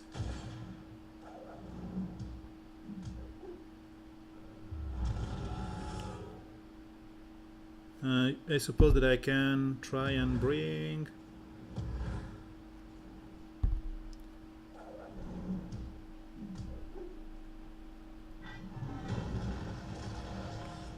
I even failed to retaliate. I hate this stuff. Okay, so let's answer the question here. First, it's possible to get into the endgame content with just free-to-play. The answer is yes. Before you get into the endgame content, you will struggle a lot. You will, as I was reading CR question, before you will be able to complete these events, you will struggle a lot the very first few months, because you will need the previous month heroes. If I go into any of those events, you will see that we have some buffed up character that are, as you may notice, the one from the previous month and the current month. So this will help complete your content, and after a couple of months or maybe 3, you will be able to clear the whole content snowballing with this kind of snowballing effect. And so if you consider the PvE end content, which is this one, yeah, you are able to play the endgame content as a free-to-play player. If you want to show how good you are into PvP and want to get to the higher ranks, you will need Gear 11 stuff. And that's something that you will achieve like in 8 to 10 months. You can cheat that by selecting a low number of heroes, getting to Gear 11 and just playing with them, but the game will become stale and boring after a while. For example, there was like 3 months ago, and you risk it all. You risk a lot of it. 3 months ago, there was this team which was destroying practically everyone. You would have like close to a 100% chance to win with this team, and you will just go on destroying everyone. If you would have invested heavily on this one, spend all your gems, all your stuff, and whatever, you would have been destroyed by Wonder Girl. So yes, you can play, but you don't have to be greedy in what you do. And this month is about greed, so whatever. You have to level slowly, get to a place where you have I can showcase one of my friend here, Jess Roster.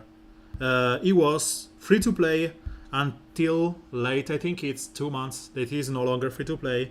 And he's leveling everyone up to Gear 45, and he's starting to move into Gear 10. Up to like 1 month ago, he was, full 45, the one that was worth, and he was able to get into top 1500, which is pretty cool if you ask me, because you are able to get 140 shards of the new tunes or the reworked tunes or whatever every week, which allow you to get into the end game content. So he didn't spend any gems, he was there because you need to play properly, and there are a lot of guides and a lot of resources that you can read about or you can talk about, pointing you towards the best solution. Let me shut up the music so I can talk better. That will help you get into the end game content. Just go slowly, enjoy the game, and you will get to a point where you say, okay, I'm fed with being top 5000. I want to be top 1500.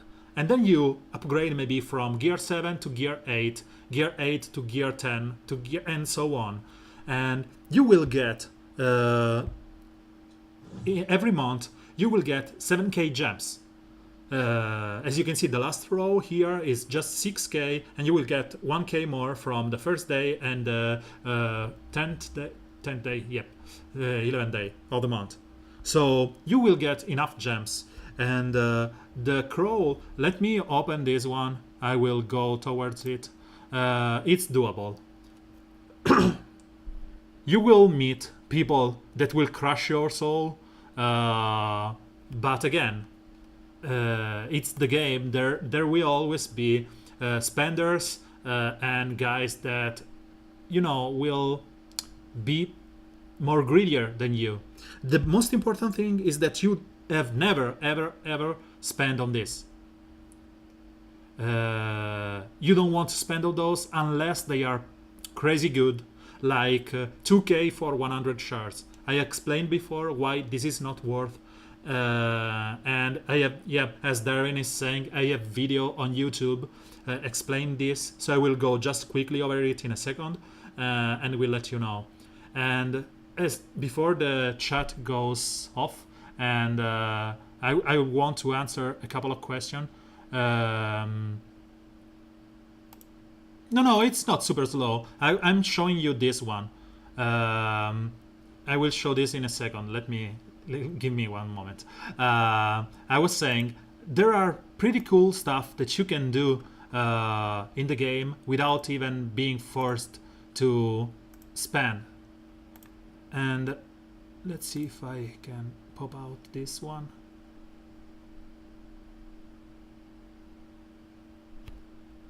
Okay. Being free to play doesn't mean that you have to fail in the game. As Scotty is saying, just don't spend on this stuff and go over with your refreshes and whatever. And as of CR, I don't agree on you. You can go with something like Deadshot, kill Wonder Girl, and then your team will be able to destroy your opponent. BA is Black Adam. Is available in the packs right now and was before in the last node of the game here.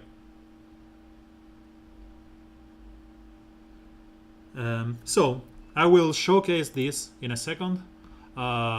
This is my alt account. Okay, as you can see, I have 21k gems, and this account started 2 months ago. 3 months ago, as you can see from the heroes I have.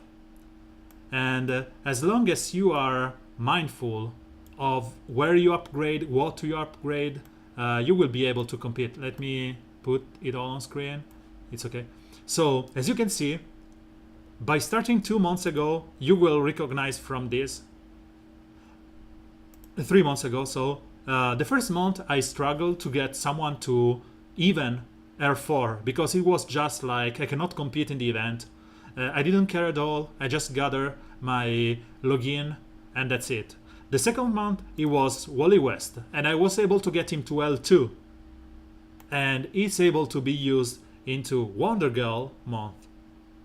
Okay, getting her to L2 and something more, 69.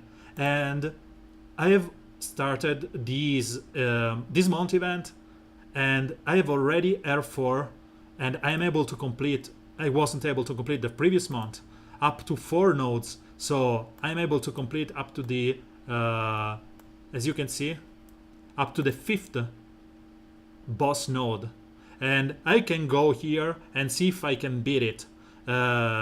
If I get to a point where I cannot do, I will still be able to farm, and probably it will be another L2 being able to be used next month. You have to just to understand which heroes are good to upgrade, good to know, and the ones that are not even worth it. As you can see, let me try to fit into the screen. This is on BlueStack. As I said, this is my alt account. So I'm bored about it because of how much BlueStacks is slow and stuff. And I am an iOS guy, so everything I have is on iOS.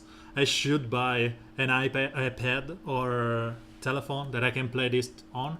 But to be honest, it's not worth it because I wanted to upgrade it just to be able to showcase something different on the stream, something for the beginners or whatever. And I think this is already enough. So the point is that you have to, play the game exploiting your resources. One of the very good guys here is Al Jordan, because he's able to call an assist and do stuff. So you want to upgrade him as soon as possible, and then you have to capitalize on stuff like call assist and being able to kill people about that.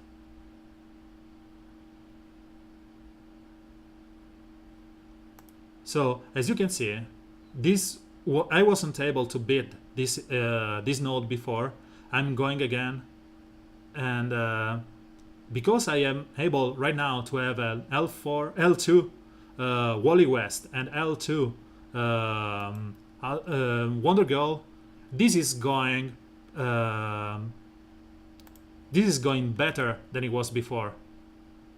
And you have to, benefit from what are you given. And it is this case is a good character in Wonder Girl, a good character in Atrocitus that can benefit from the call assist on Hal Jordan. And Hal Jordan is easy to fight. As you can see, my team is, gear 4. What you want to do is understand what's the critical target and go over it. And as you can see, they are all pretty high on health, meaning that I am under geared here. But my Atrocitus and Wonder Girl are pretty high because they are previous month heroes. So what you want to do is slow them down, remove their turn meter, and go on and on. And the call assist, it's good in that. So you want your Wonder Girl to just punch Larfreeze as soon as possible and remove it from the game, because he will steal your turn meter, he will steal your buffs if you allow him.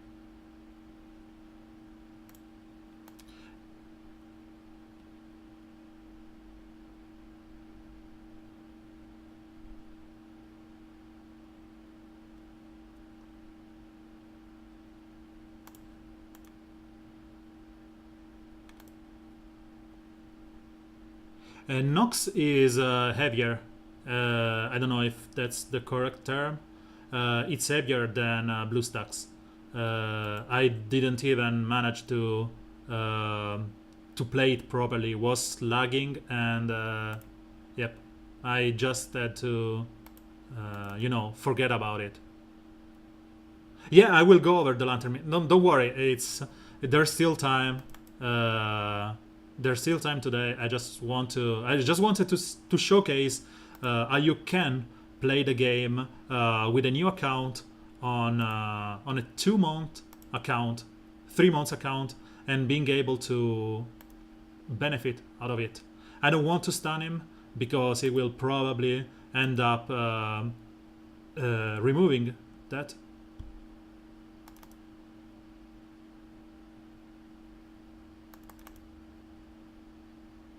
I soon have to start purging the debuffs.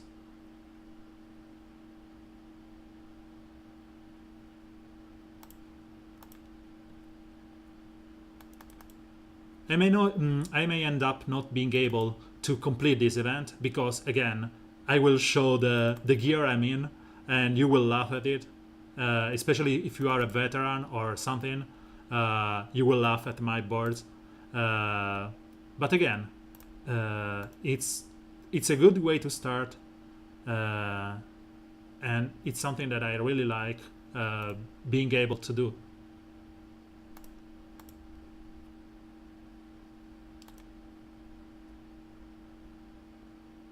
So if you can, you want to get these shields on Al Jordan and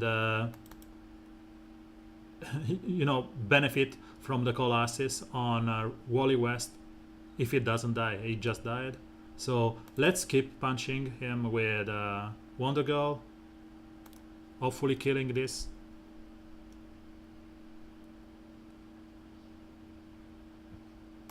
And we should be able to get something out of it. Wonder Girl and Atrocitus should be we have a lower affinity in Atrocitus, which means that he will do less damage. I was pretty sure that he already used that the skill.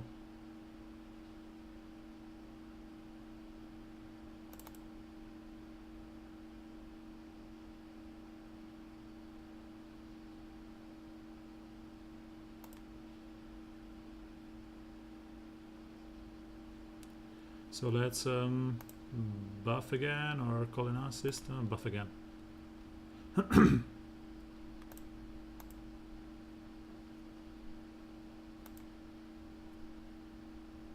And as you can see, it's painful.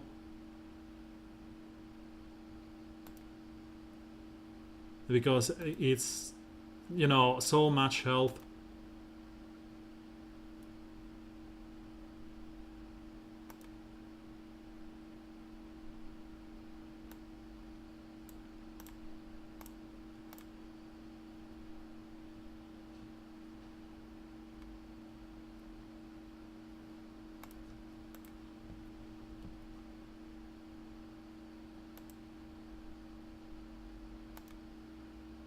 If I get to call Wonder Girl as an assist, it would be so good.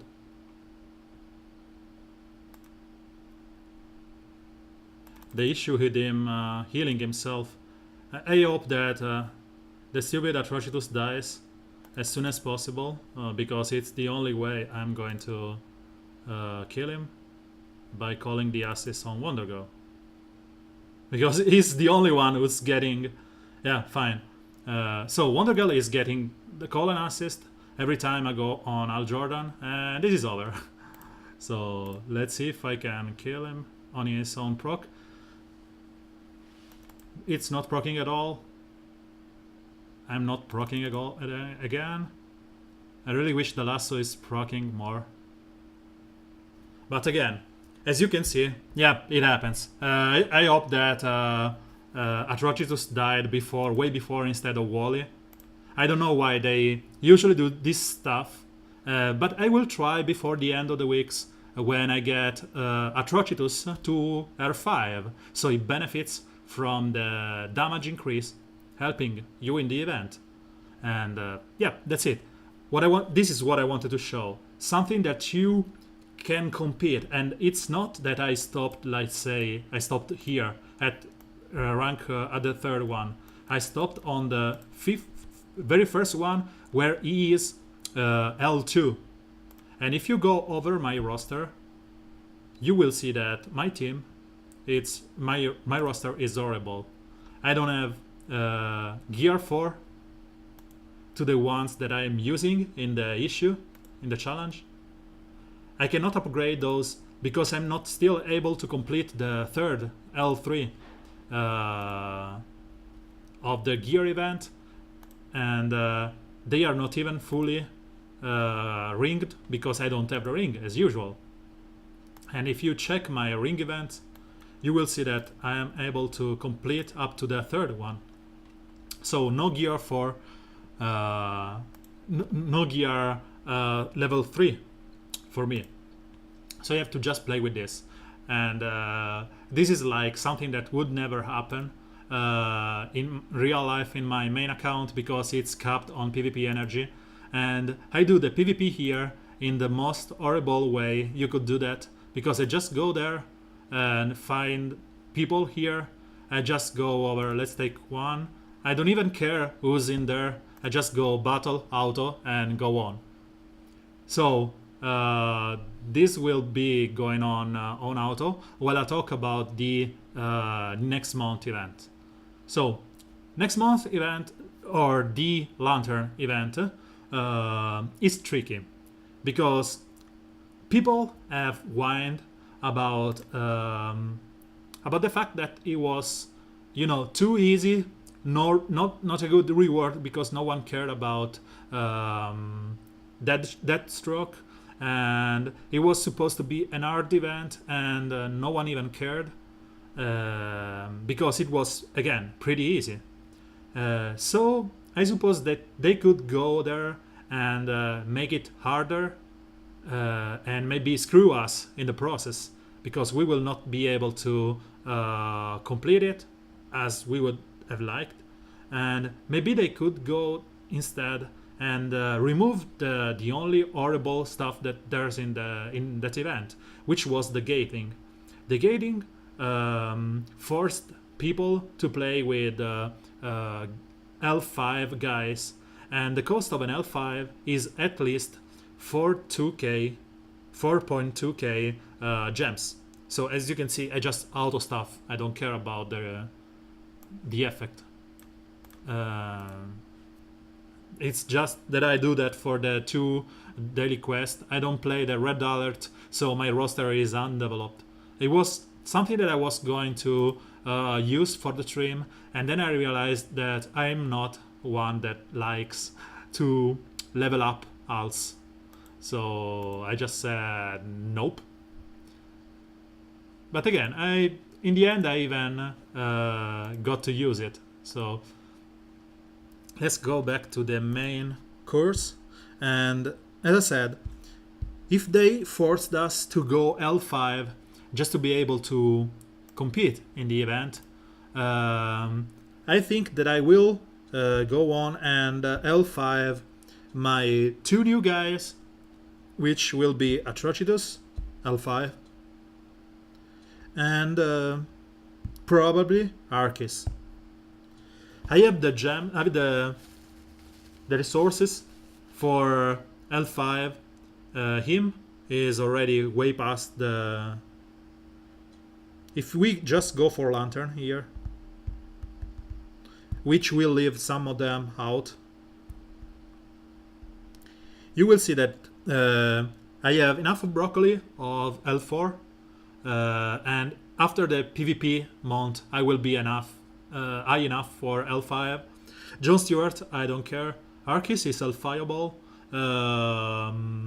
Al Jordan is there, Jessica Cruz is there, and I suppose Atrocitus will be there. The only two that are not here are Larfreeze and Star Sapphire.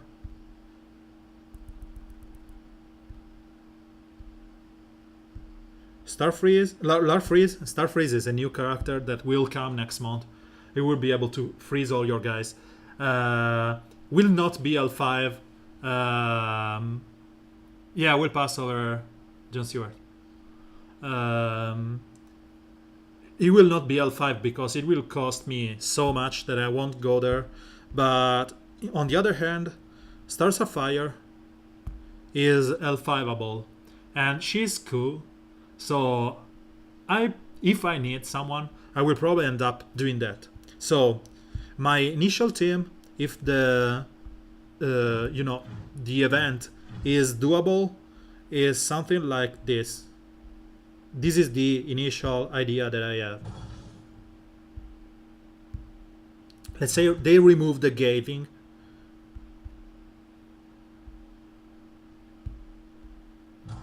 This will be my first team. You have Purges on Larfreeze and Green Lantern, Al Jordan. You have Death Immunity on Arceus. You have damage increase and speed increase on Atrocitus. You have huge damage on Arceus as physical and Larfreeze as special damage. You have call assist here, and everyone who's called as an assist is brutal. Arceus can heal himself. He will probably be able to solo the whole event until there's some Gear 12 guys in the world. So this will be my team. If I want to go safer, I may end up going like this. Like this.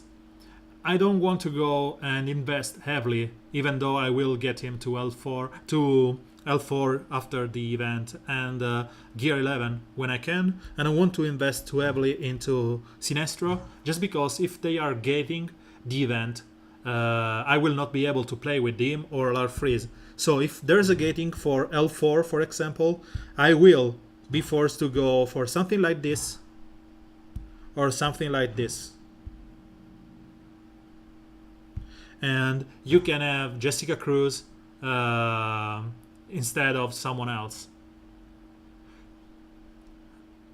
Yeah, as I said, it's the exact same team I have on screen right now with Jessica Cruz instead of Al. It's a pretty good team. Jessica Cruz will benefit from your guys dying if you get to that point. Atrocitus will increase the damage of everyone. And Jessica Cruz has a huge first skill. So does Arceus. So I think this team is pretty cool. They are all farmable. Star Sapphire will have a PvP week. Arceus is in Red Alert. Is Star Sapphire. Al Jordan is like everywhere in the PvE content. Atrocitus is the one with this month event. So this is a good team. As I said, I don't have Star Sapphire geared yet, so I will try and cheat my way in with Larfreeze. The big issue that I see here is that they are all energy-based character, and I fear that there will be a lot of mystics. So maybe you need to have Stars of Fire here or White Lantern Sinestro just to be able to be on par with the damage. So it's a good team. You can just safely play with it with no problem. Prophet, welcome to the stream. And yeah, that's it. This is how I'm going to tackle this one, and I probably end up cheating with Atrocitus and Larfreeze and Arceus because they are good. And if they don't increase the difficulty and they just force us to get to L5, I will probably try and get my Arceus and Al Jordan to L5 and just go with them, because Arceus will be probably able to solo the event, as I said, and in Gear 11 is just permanently with death immunity and debuff immunity. He can counter up with his L5, so just crush the event with him. If they increase their level and they leave the cap, I will probably stop at the last node, the last one that I will be able to play with him. We will have to see. I suppose that my biggest concern here is this event that will start tomorrow, and this is the most important thing of this month, because the game is good. It's pretty good for beginners or for returning players or for whatever, and the only guys that are penalized at the moment are the veteran, the one like me that stream and invest a lot of money on the game, and the one that have a huge roster like 8mail or maybe the other CR friends in Court of Owls, which have like a full Gear 11 roster. They are getting penalized, and I'm just craving for this event. Yeah, about Jon Stewart, the question about Jess, let me go over this thing that's popping in my mind.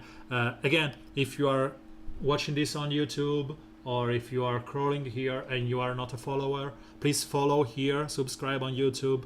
If you have Amazon Prime, subscribe on the channel. It will help me with some money income, which is pretty marginal, but it's free for you, and it's something that I will benefit of in the long run.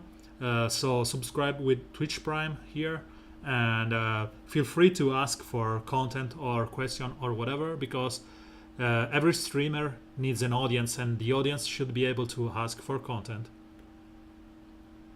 See you in the chat, Michael. Thank you for the compliments. Oh, and thank you for the subscription, Jess. See you and the next days, Michael.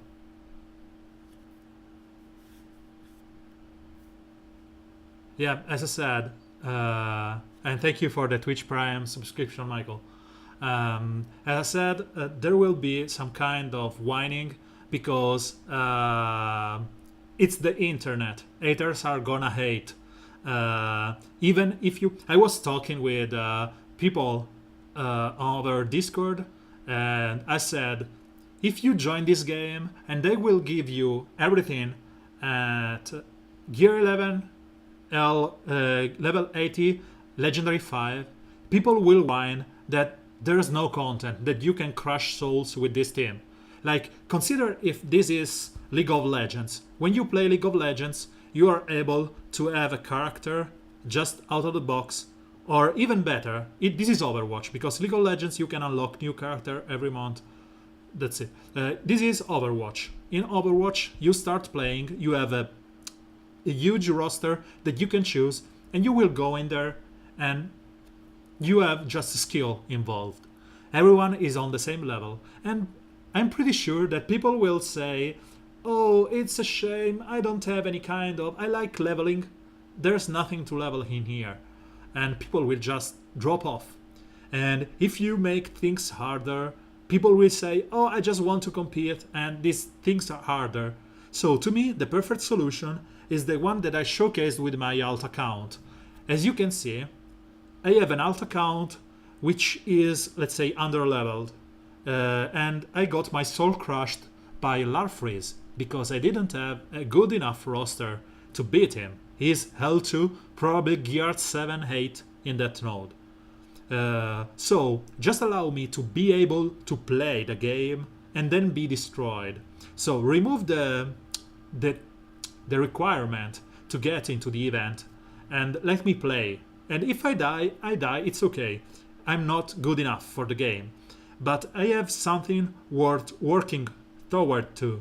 So if I get destroyed by, the heroic challenge, and I can try and beat it with a gear 10, or while I am in gear 9, it's good. I want to upgrade my guys in gear 10. If I'm not able to go on and on and on, that's something problematic, because if I'm gated out of the event because you need L5, right? There's no worth it. And the gem investment, it's like 22k to get a full L5 team. So not working again. SS is, let's go in order. From the bottom, CR asking if Jessica Cruz and Al Jordan at gear 11 are good enough if Harkis and SS are gear 10.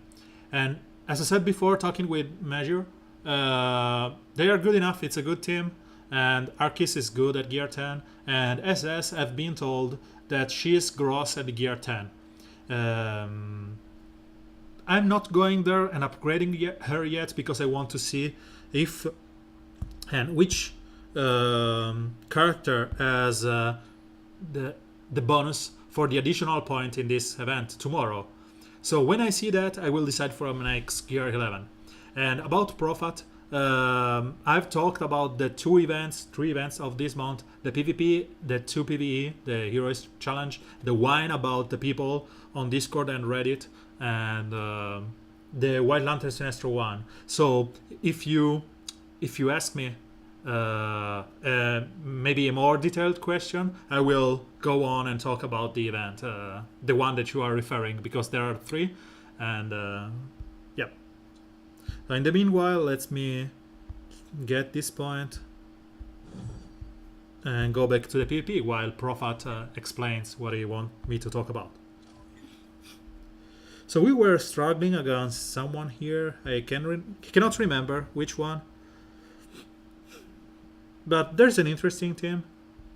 The issue is that, sadly for them, they are not getting any speed buff here, so I can go on, kill Wonder Girl on turn 1, having my Hetrigan and Power Girl benefit from the damage, and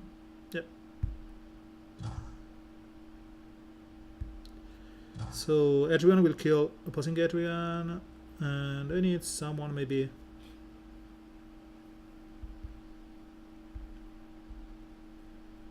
Let's go like this, or even like this. No, don't worry, Prophet. The stream will be on VOD in a couple of hours on YouTube, and I will be able to talk.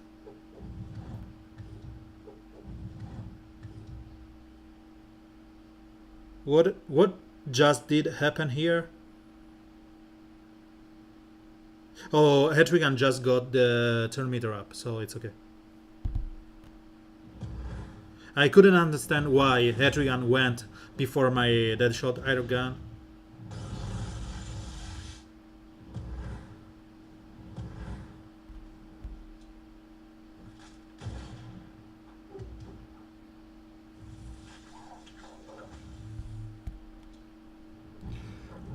So, Red Lantern event. Yeah, the difficulty has been increased, and people are, whining about that. I'm not against the increase in difficulty because, as I was saying one moment before, I'm okay with them making it harder for everyone to play, just to justify the fact that you have to get a better gear and a better roster to complete the event. Um, so I'm pretty happy about the increase in difficulty. And to be honest, people were always complaining about content being too easy or too trivial and whatever. And then I was playing live the event, so I noticed that on the one before the last node was pretty hard. I was on stream and I got 1 star out of it only because I had Wonder Girl. And then I see people whining on Reddit and Discord about it, and I saw people just, twisting their brain and thinking about how to beat it. And there were people going with that damage immunity on Medfill. There were others playing with turn meter manipulation and silence and skill. So that's the point. The content is still beatable in Gear 7 if you have Deathstroke and Wally West. And you can even use your own Atrocitus to get that increased damage because you want their first skill. Yeah, it's more of the strategy. You have to find a composition that can beat and just not go blindly into it trying to destroy them at the first try, because you will fail. And to be honest, if everything is given to you, you will whine anyway, because you will say, oh, that was easy, why don't you just give me L5 shards for Atrocitus and be done with that? That's the point. You want to have some kind of hard content where you have to, as I said, twist your brain, get your, ingenuity, and capitalize on your roster. They may have turned it up, and I think that they inverted the two nodes. That should have been Atrocitus in the last one, and instead it's Larfreeze, but it's okay. And I've been told by many people on Discord that the last one is easier than the one to last. And this winter I left the game. After December I skipped second monster such as Clayface and Power Girl, and I have 0 frags off. I regret. That's the point. Just if you are a free-to-play player, you just want enough shards to get to L4, and you may be even not going there. I'm not a whale. I just spend €100 each month just to have enough gems for the stream, because you want to see something. And if I have only character in Gear 10, I will be destroyed in top 100. So beside that, I was saying we have heroes like him that I have enough to L4, but I didn't, because there's no point in going there. Wonder Girl or Etrigan, my Etrigan is still Legendary 3. He is fine at Legendary 3. Would him be better at L4? Sure. At 5? Yes.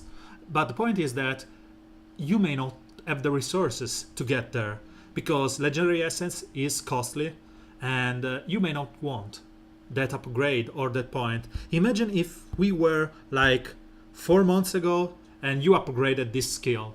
Then they give you Wonder Girl, and every time he gets those agilities up, you just laugh at him.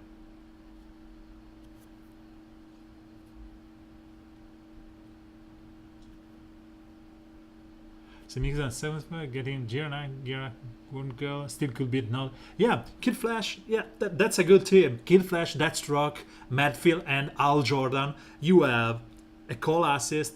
You have Medfill that can grant damage immunity. You have two good, Deathstroke and Killer Frost, Silencer, and let's say turn meter controller. That's pretty good. You had to just think differently, and yeah, it's good. I think that, as I said, you don't want to snap your fingers and be able to complete the event, because it will be just pointless. You want to have some kind of content. You want to go there and beat the content in with your own effort. If you are just you've given the shards, It's pointless. To be sad. It's like playing on auto. I don't know why people just do that.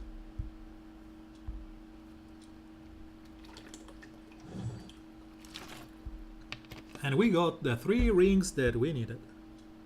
What for, I cannot remember.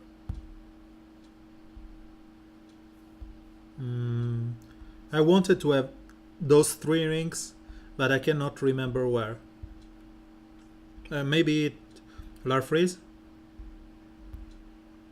Oh yes, this one.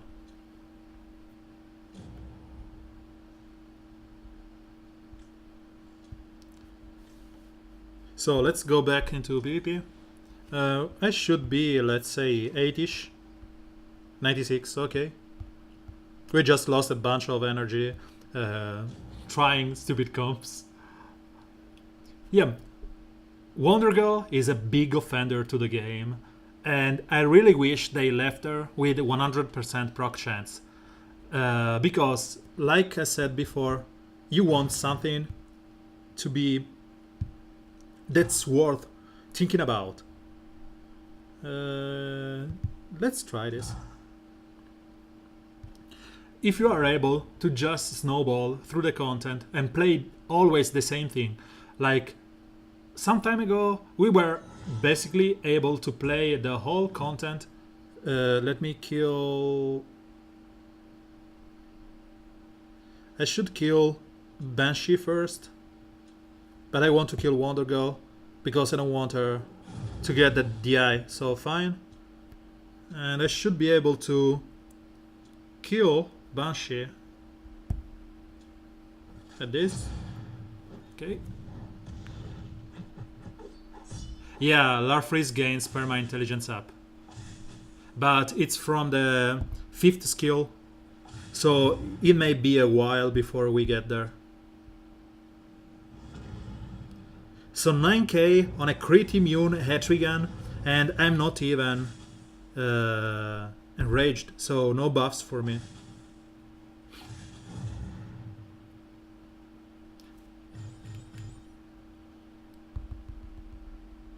I think that playing with Atrocitus in non-leadership position, it's like playing with Superman in non-leadership position. You will lose so much that I don't know if it's worth.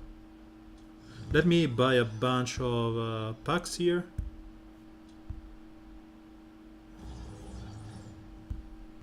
Grandy, more Grandy.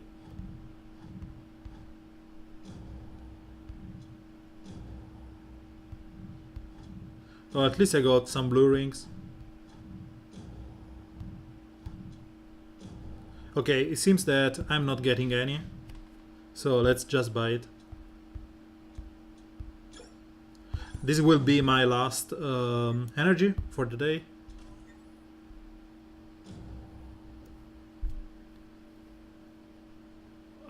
POT is ugly, and I'm fine that she is ugly because I hate her. She's one of my most dreaded character in the game because I just don't like her.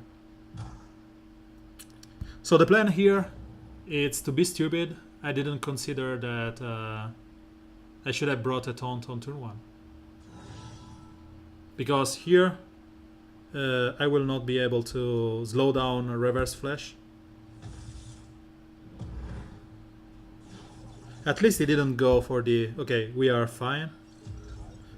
I was feared that he would have gone for the third one, and this would have been a shame. So he can crit on turn 1, meaning this one will do a bunch of damage.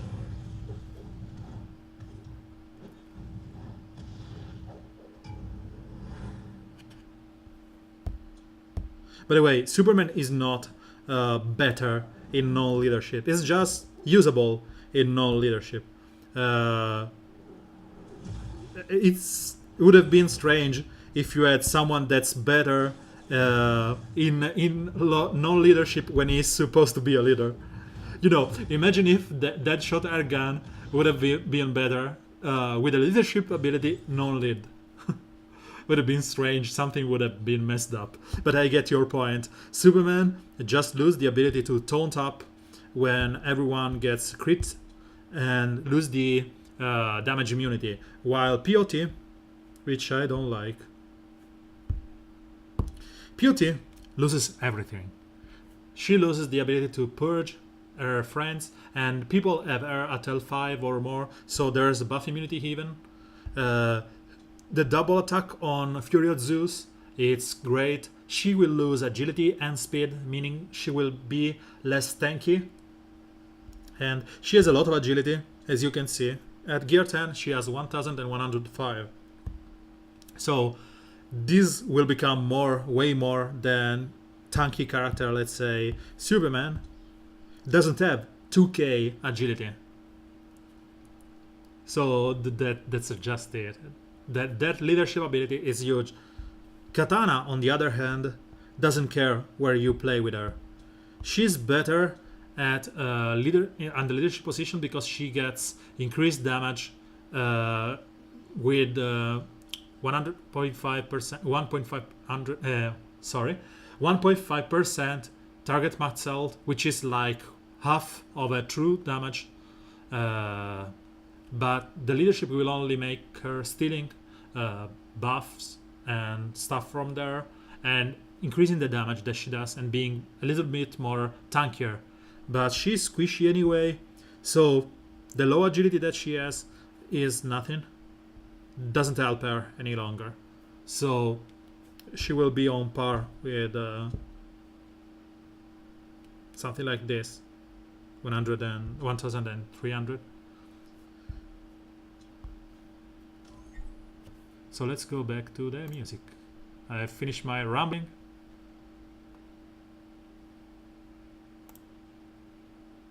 If you have any other question, please feel free to go on and do it. And as usual, thank you for being on the stream. It's pretty cool to have an audience. And yeah, I thank you for the follow and the subscription. If you're watching this on YouTube, you know what to do. And yep. So again, true sight on Deadshot means a dead Wonder Girl if she's not over than 50, and because of that you may want to use your own Wonder Girl here to be able to capitalize on the fact that she will be killed by the AoE from my Wonder Girl or Hetrigan eventually. So we taunt up, we true sight up Deadshot, we kill her anyway. As I said, unless she is bonkers, she's pretty good. But she's killed by an opposing Deadshot on turn 1. So you are like playing with one less character than you could. That's why I don't always suggest to follow the meta and go blindly over new shiny toon. Like people were saying that Giganta was OP, good, crazy good, or whatever, and then people realized that Giganta was like nothing because there's a mess with her legendary points, and she dies. She still dies to Etrigan. Dr. Poison. Dr. Poison is one of the coolest heroes in the game. If you are a bleed lover like Ogre Barbarian is, this ability is pretty good. This is the first point that you want to take, and you will increase the duration of all the bleeds. And the fact that she applies bleeds to random targets, it's huge. This gas grenade was bugged, applies bleeds to everyone, healing immunity to random allies. It's a shame that it's random allies, so it's better when you are, you say, on the ending part of the match. But all of these skills are pretty good. The increase in damage at the beginning, at the end of her turn, and the application of increased damage if you have the legendary points means that you will have so many bleeds on your opponent teams that they will take true damage from the bleeds and true damage from this skill, making this pretty good. First point, first ability, yes, definitely. Unless you need the healing immunities, I don't think. The first point on Virulence is what makes her so cool and so unique. So I'd say get her to L1 and then maybe push for L2 for this point, or L3 if you need the gas grenade. And because she has a heroic challenge here, you will be able to spend the gems in refreshing the event. And if you just run it and you organize your main event, Judgment Day for Atrocitus, in a way that you are able to just ignore the last overlapping days, because there will be 3 overlapping days. So in those days you can play only the Dr. Poison. You will get up to 300 shards, which is barely enough to get 2 legendary points. You can, it depends on how much you want to shells on her gems talking. So as I said, you will get 300 shards, which are enough for L2, because 90 will be R4, 130 will be L1, and then 90 will be L1, and 130 will be L2. So L2, it's doable with just a complete run. So let me talk by numbers, and shares here upgrading. So let's think about this. So you are just starting with the event, and check this. Let's say you don't have her at all, okay? And if you check this one, you will see that with just one run, you will get up to 240 at least, okay? So it will be enough to get to L1. And if you can spend some energy and you get some luck in the nodes, you will get up to L2 just with maybe 100 gems or stuff. So what the point is, that you have to maybe I can give you some better suggestion if I see your roster, but I think that if you are able to have Al Jordan with call assist, Cyborg with this legendary 1 point and stuff, you are able to just complete it by just playing smartly. I will maybe go on and try to run it with the Oribo roster you saw from my alt account, and see how long I can go, how deep I can go in that challenge.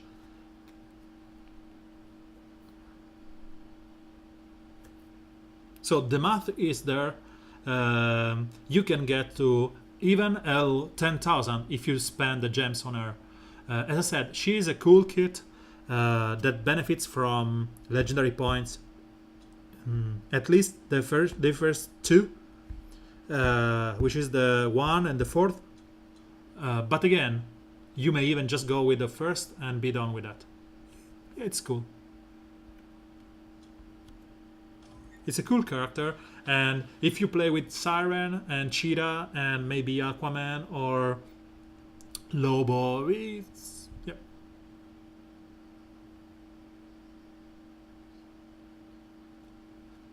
Okay, so I don't know if you have.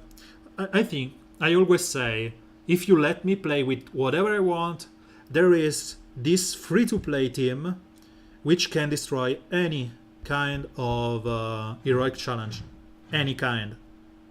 And the team is composed by Hal Jordan, Cyborg, and whoever. Because if you have the legendary 1 on Cyborg, every time he gets called as an assist, he will rack up strengths. So let me show this. Doomsday and maybe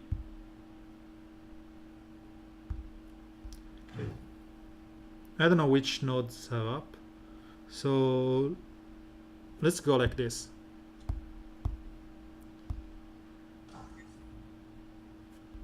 I don't know if I have any node here. So this is Doomsday, and I may end up. Let's play someone here like that can heal. Okay. Sorry. So let's go like this. Okay. I'm trying to put myself in a position where I'm using two gear 10 guys and one. Also, you have Doomsday at L1. Fine. Just check what happens.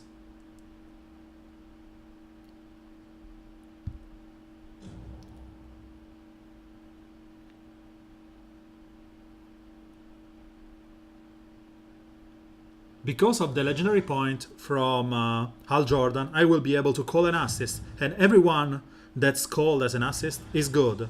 And Cyborg has the first point that gathers strengths up and can miss. So you are able to do something like this. You gather some attack. Let's go over Doomsday. And because one thing gets benefit from the first attack, you will get so much out of it. And then when you get to the big bad boss, you are able to just get so many buffs from Doomsday and so many crit chance up and strengths up. Check my Cyborg. Cyborg has so many strengths up and crit chance up that he will destroy anything he gets in his path. And every time I attack with him, I will just get more. Because of that stupid call assist. And when you get to the big boss here, let's say this is the end boss, you just nuke them. You saved your cannon until the very end, and you nuked one character out of existence. And if you have your Doomsday, you can even go like this. So this is a dead character, and you get again call and assist, and you still benefiting from the buffs from Doomsday or Cyborg. And if you have someone, I didn't go over there, if you have someone like Constantine, which can call an assist, or Aquamoa, the ugly one that no one wants to play with, you will even benefit from that. I don't know, they are pretty hard in the last nodes. They are buffed.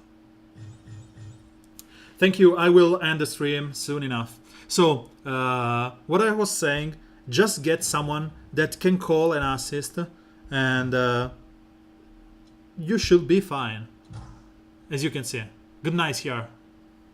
Call assist is one of the best skill in the game because there are so many cool characters that benefit from using their skill. For example, I always go like this: Cyborg and Hal Jordan. Cyborg will benefit from using the charge cannon because the heavy damage, crit damage, whatever. And you want to cast this triangulating blast at least twice before he really stacks up. So you call an assist on him. And because of that, if you have Aquamoa, let's go over it again with Aquamoa. So you have him, Aquaman or Constantine.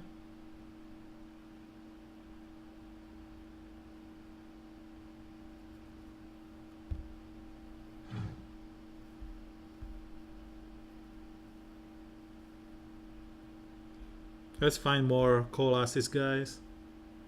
And always remember, when things get difficult, just bring your bleeders.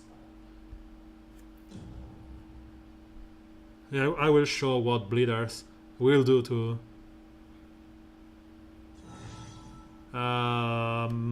okay, so what I was saying, you attack. If you crit, you will call for an assist. And you call for an assist again. Cyborg has been buffed, meaning that he will do a lot of damage when he gets his turn. So let's see, I want to one-shot guys. It's okay on turn 1. 95k, 98k. It's huge.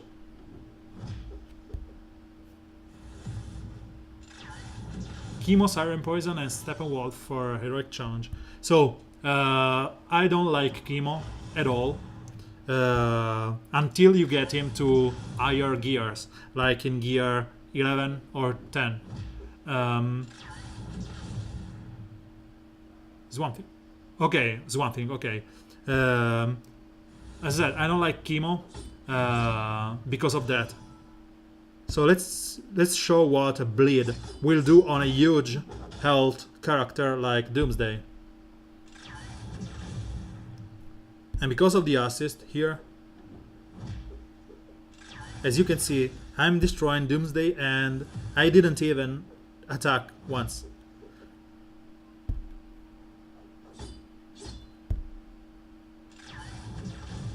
And the bleeds will remove true damage, meaning that he will just bleed himself to death. As you can see, we have removed like 1/3 of his health.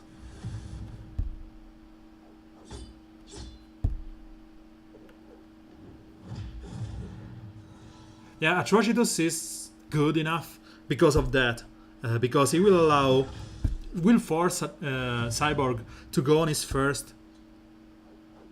And again, instead of the team you were talking about, let's go in order here because I will just forget stuff.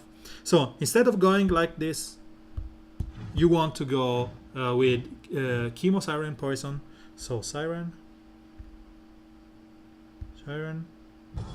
Poison, Chemo, and Swamp Thing. So here you have the good synergy between the bleeders. The issue is that you have no first turn taunters, you have no taunters at all. You will only benefit from the bleeds itself. So I'd rather have someone else in Chemo's spot here. Someone like, I don't know if you have him, like Lobo. Yeah, if you have seen in the stream before, I showed my alt account. It's like L1 and just playing randomly. And this team is way better than Chemo because Lobo will res up twice. He will bleed on res. He will bleed on his first. Cheetah is good too, but he didn't talk about Cheetah. If I could have chosen, I would have gone like something like this.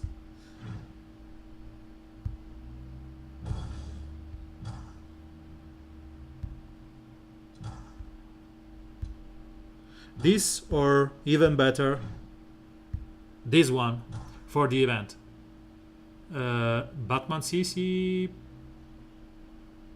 Oh, okay. Batman Prophet is saying Batman CC is good because it's usually being able to be used in the heroic challenge, and he packs a punch. He does a lot of damage. In Red Alert, I'm always scared that he can one-shot my Etrigan. He did today, for example. If you check here, there was a turn where my Etrigan wasn't taunted, and is in fact biting the dust in the dumpster. He's the only one that died by Batman CC. He has everything Prophet's saying is true. He has turn meter up. He has turn meter up on his first skill. He can gain invisibility by himself. This Grapnel kick will do a lot of damage. So you usually smoke bomb on turn 1, and then you Grapnel kick stuff, and you will just laugh at the blue guys. And yeah, it's cool. Yeah, and with Clayface, it's obvious. He doesn't have Clayface because he skipped this month. But yeah, that's it. And whenever he does damage, he can purge debuff from himself and get invisibility back again. So he stays invisible, gaining turn after turn after turn after turn. It's pretty cool. The issue is that while you're farming the very early levels, You just have a couple of nodes for him. No, I don't want to rank up. Sorry, I cannot show you from here. So you have this node in third chapter, this one, and the one in chapter 1.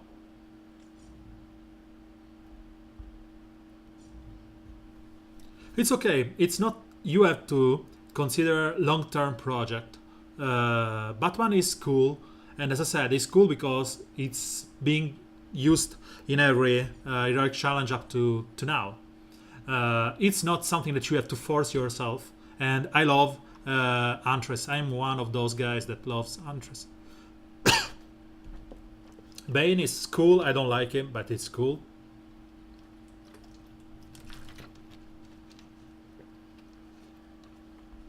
So let's go back to the PvP. And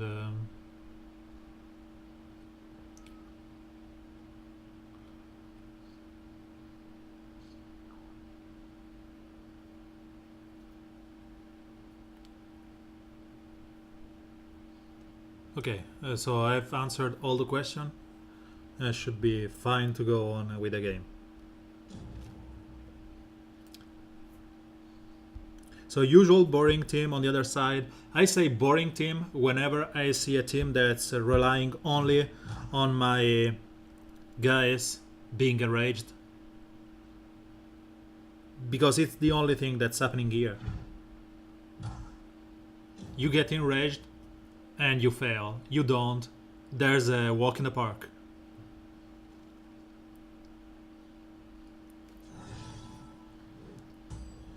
So I didn't get enraged.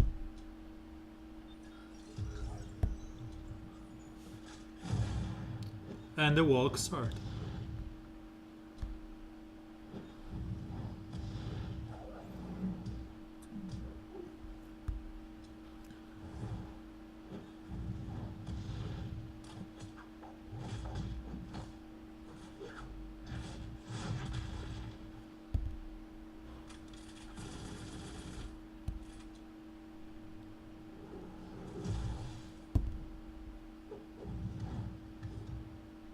So let's see what we can do here is try and kill Alaguin Majester.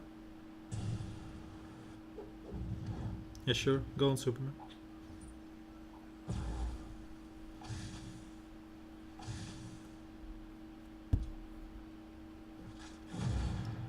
What now? Yeah, Atrocitus is good, but until they fix his big issue in the leadership with the speeds down not working, I don't think I will want to go there.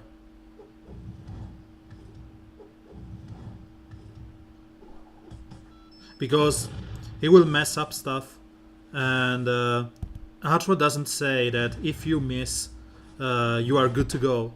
So you want Steppenwolf in that composition just because of that.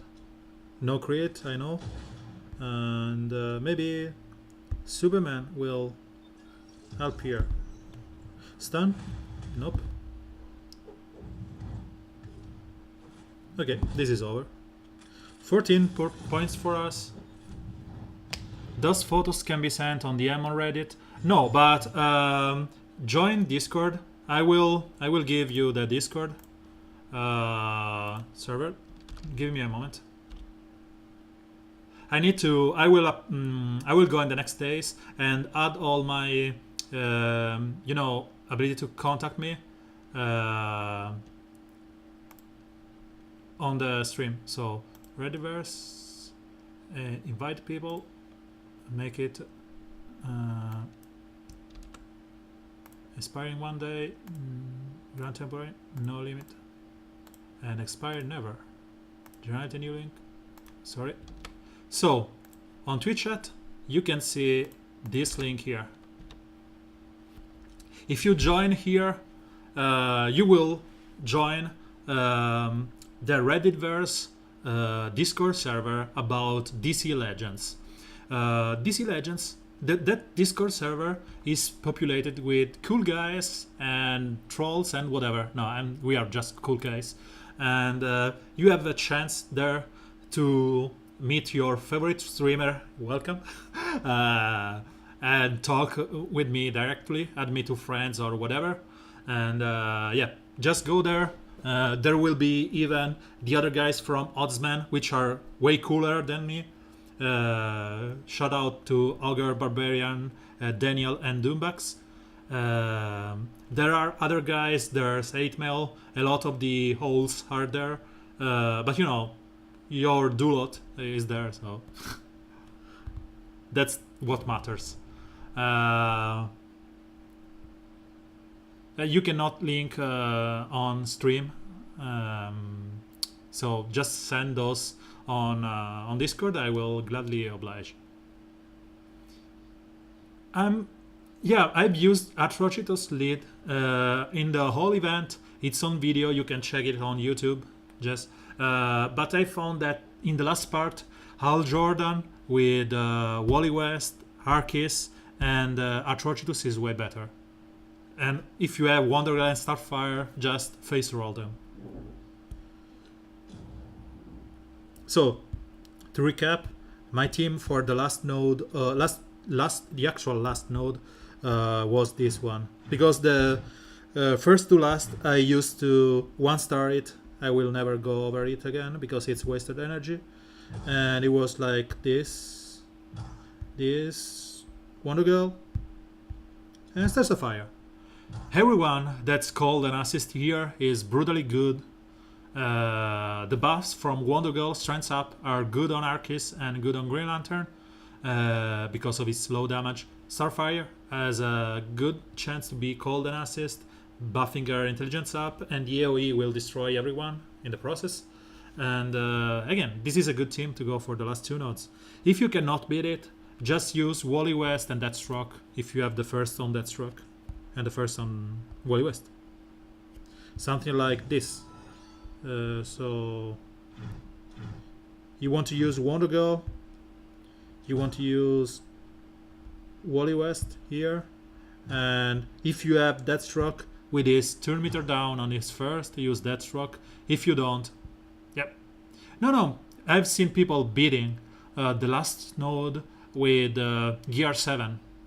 With I think Darin was in Gear 10, but I've seen others beating with this team. So it was like 1 for the TM down, and I cannot remember the last one. Maybe it was Wonder Girl.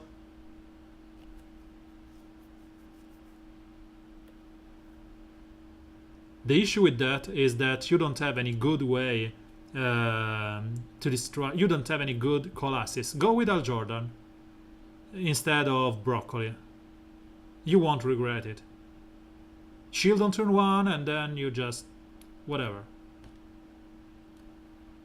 Even if you enrage your whole team, you will just benefit from the increased damage. Yeah, so the last one was Al Jordan. Because again, you want to call an assist on Kid Flash or Deathstroke. Man, that's it. It's a pretty good team. And as I said, there are people on Discord and on Reddit which are screenshotting stuff with them clearing the event, like this. It's another event, I agree with you. But I'm happier like this than they used to.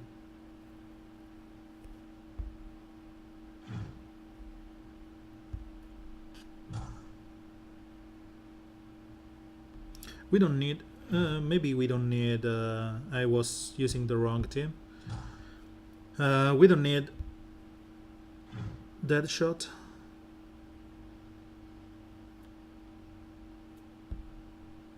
So let's go like this and this.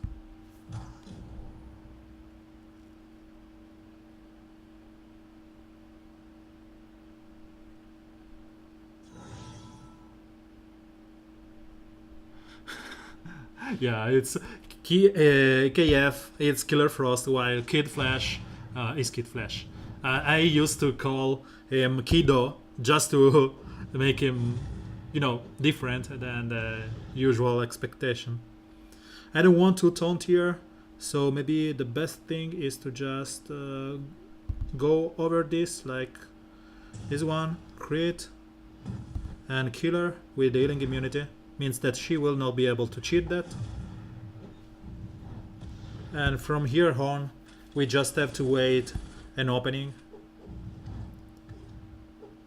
So let's see if I don't want to taunt here, and so let's hope I miss. Fine. So it's fully overhealed. Watch it. Watch what Batman does in a PvP. I could have taunted 3000 times, but this is Batman CC. This is what I mean, which he is scary. He killed one Hetrigan from full overheal. As I said, that's a non-issue. I could have. It's not that I chose. The Force Science screen is there for a reason. But again, full overheal Hetrigan. Hetrigan had like. Let's go over him. He had like 40. It's 24 times 2, so it's 50k health, and he just died. He was just clearing the floor with that. Because of that. Batman CC, it's huge. It's just that it's so Batman that we all hate his guts.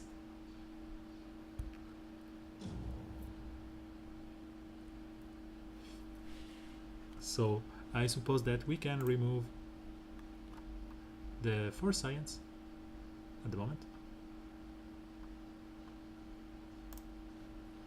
Okay. And one more team. Let's go Steel Science, because I want to use my Larfreeze. So, as I said, Larfreeze has the benefit of having the buffs on turn 1. And let's use Hetrigan just to be able to steal some intelligence on him. Let's see how much damage he does.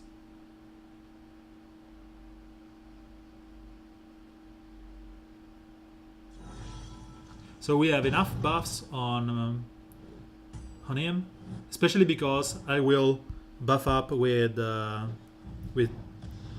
my Steppenwolf on the next turn. So let's go like this.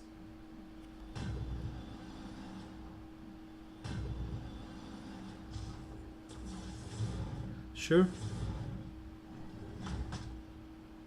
And again, I know that I will steal the taunt here, which is a mess, but it's okay. We will steal one back from Clayface, and we should be okay with that.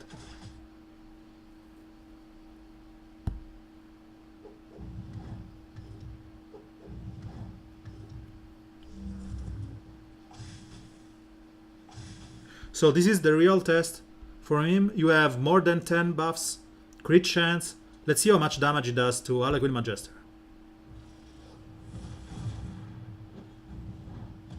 What? Oh. Was it 12k or let me check the clip.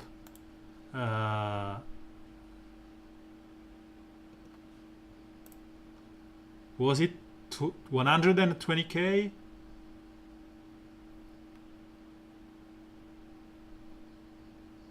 I need to clip it left after this. 8.5. Let me watch it. Sorry, I need to really watch it because I think that was 120k.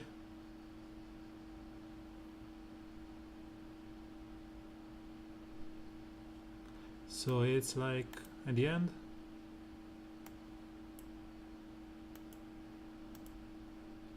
Did you see the numbers?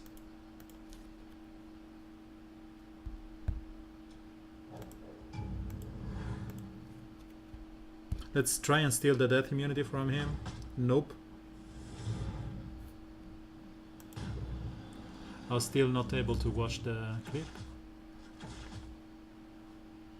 Later on, I will check it.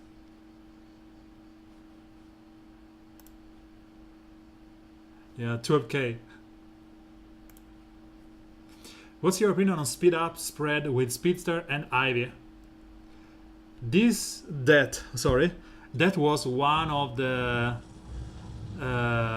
the usual way where you used to cheat up the legendary heroic event. The heroic event, where you went up and just spread up buffs from the likes of Flash and Reverse Flash, just to get to a speed where it's out of control. The issue is that you have to consider that there may be Grid Hunter, which steal all the buffs and debuffs from you. So if they are not, just go with Flash and Ivy and you will be fine. Again, bring some heavy damager and it's cool. But if they are Grid Hunter, it may not work.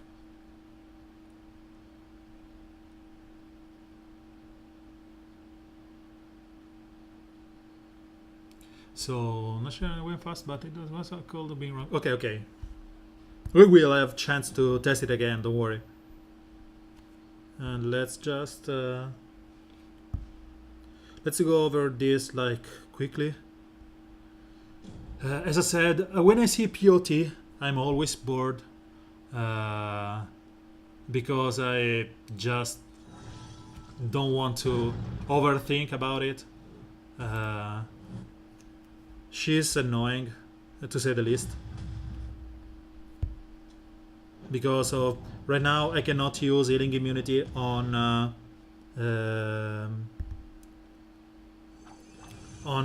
as one thing because of her. I cannot taunt up again on Clayface. Yeah, it's just boring.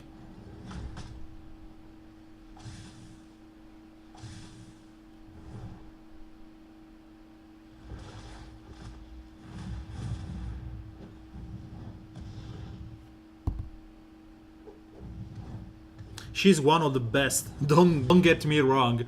She's one of the best hero in the game. It's just that I don't like to face her.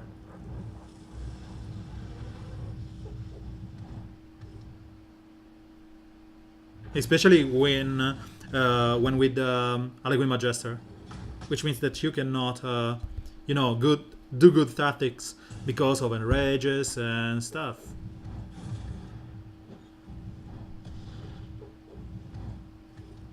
So Kido, BMB, Reverse Flash and Ivy, it's something awful. No, it's not. The issue is that Kid Flash basically do no damage.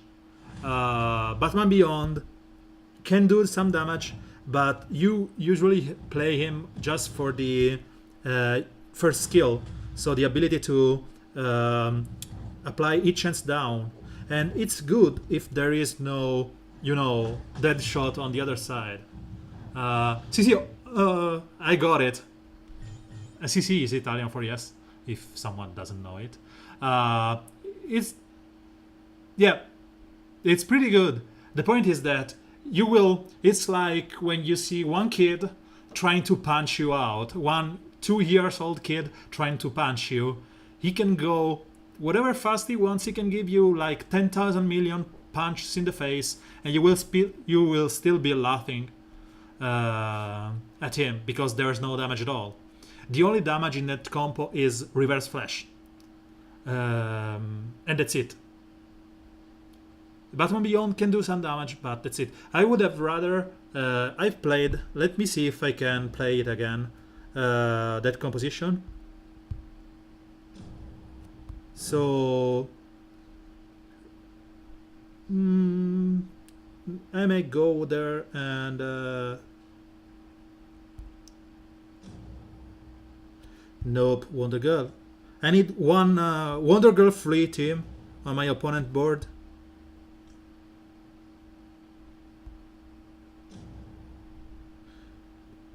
Okay, this may work. This is a gear 10. Wonder Girl. Wonder Girl. I need one non-Wonder Girl team. So who cares? There's the 4 science stuff I love to do. So this is one composition where you can just ignore everything. So you go like this, and Constantine.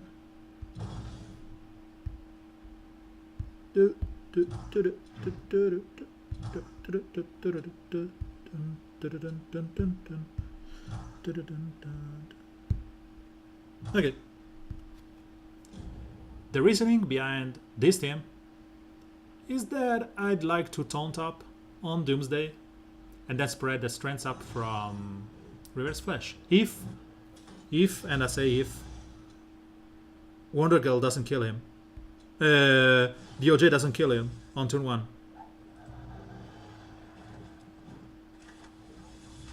So fine.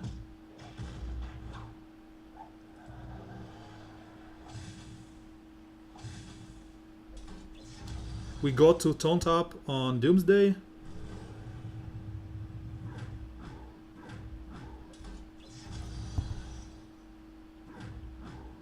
So the first thing you want to do here is to spread the speeds up, but you may end up spreading the non-permanent one, so you want to lose them. So it's better if we just go on and spread the one from Constantine, the awareness from Constantine. So you have a situation where you have a pretty gross team behind the taunt with awareness up.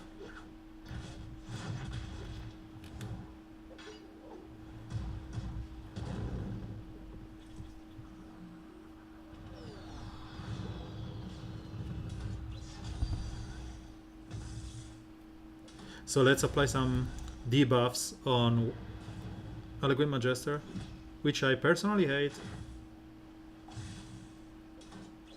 So she lost all the debuffs.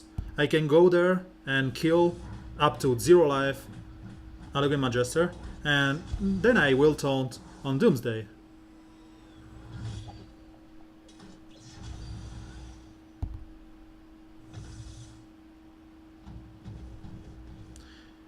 She will die as soon as she gets a turn, so we have to go there.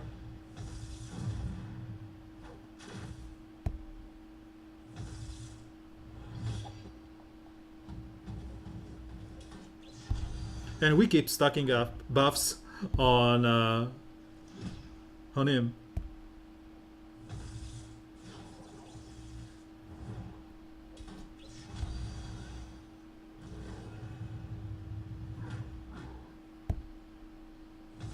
I sooner or later will kill that.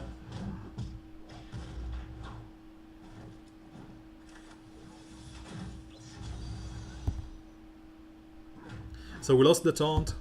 We should be able to get one on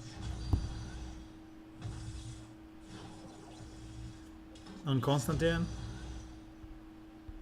So many intelligence up on DOJ. Sadly, we lost the ability to taunt up with Ivy.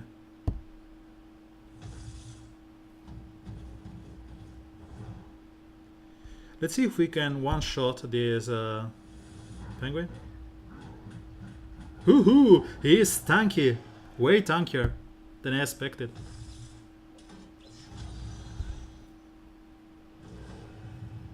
We got the crit damage down on him, and that's okay.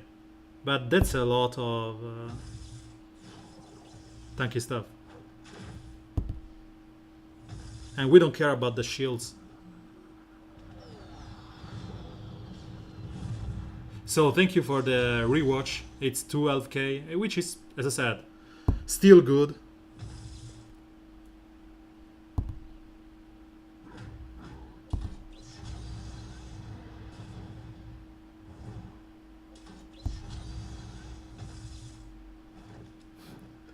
so much.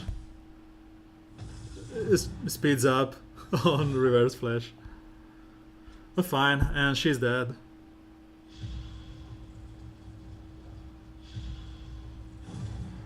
So this is what I want to do with Ivy. Spread the awareness, spread the speeds up, and yeah, things went wrong because it was an horrible composition on the other hand. But that was I was going to talk about.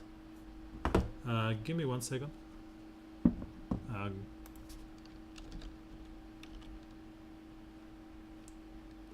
okay.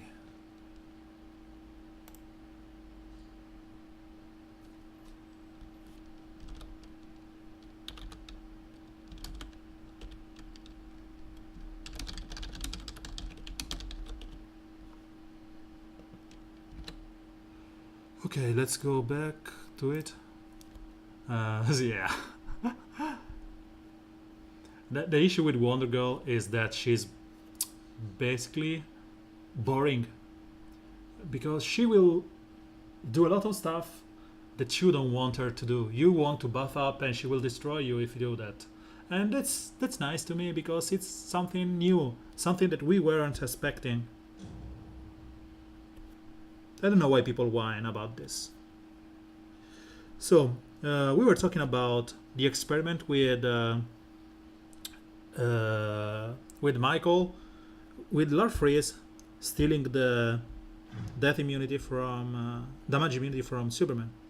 So let's try it again.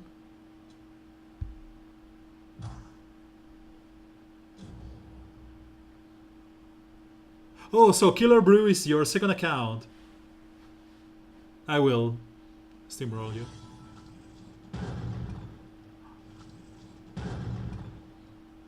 So there's no point in going on doing stuff here. We just want to buff up because they have all more than 1,000 buffs. Steal up everything. So as soon as Clayface loses the taunt, which may happen in a couple of seconds, we will be able to destroy Bane, hopefully.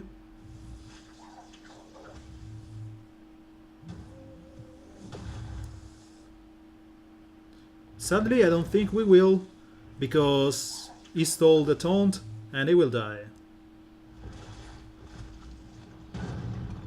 He will die, as I said. It's a shame. We were playing for fun and we got punished.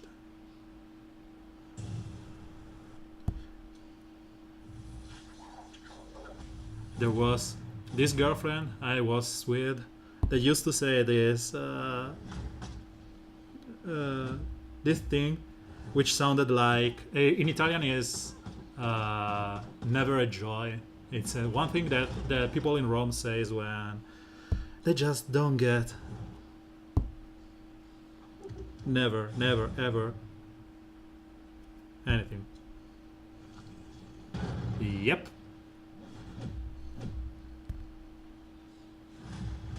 Never lucky. The good guys, the cool guys says never lucky.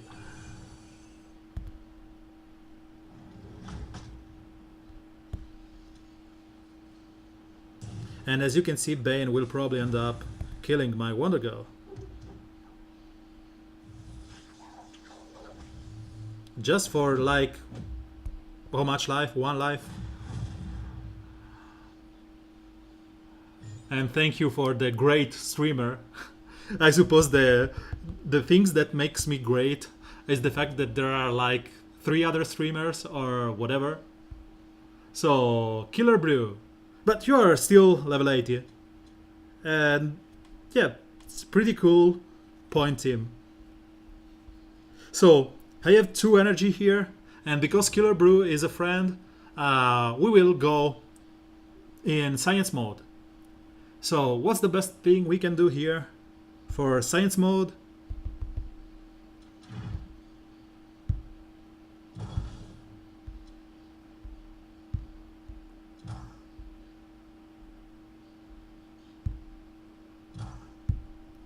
This is one of the best team that I wanted to test.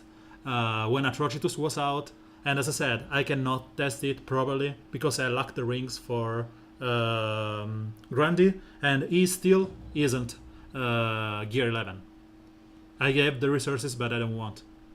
The point of enraging Constantine, good question, is that when you enrage him, what he does, he always use, let's go slowly here, he will use his first skill. That means that he will call an assist, and if he call an assist and they are all enraged, they will do increased damage. So he will apply debuffs, call an assist on someone else, meaning that you will, again, with him, you always want to use his first skill. He can bleed, he can apply intelligence down, so it's pretty cool. Sorry if it's this painful, but there's the point. And then you have, yep, you have this. As you can see, it wasn't invisible, so he didn't call an assist. But again, right now he's invisible, so as soon as he goes, he will be able to call an assist. And because of that, so as you can see, it's his turn, he is calling an assist from someone. And if that someone was enraged, would have been just like gravy.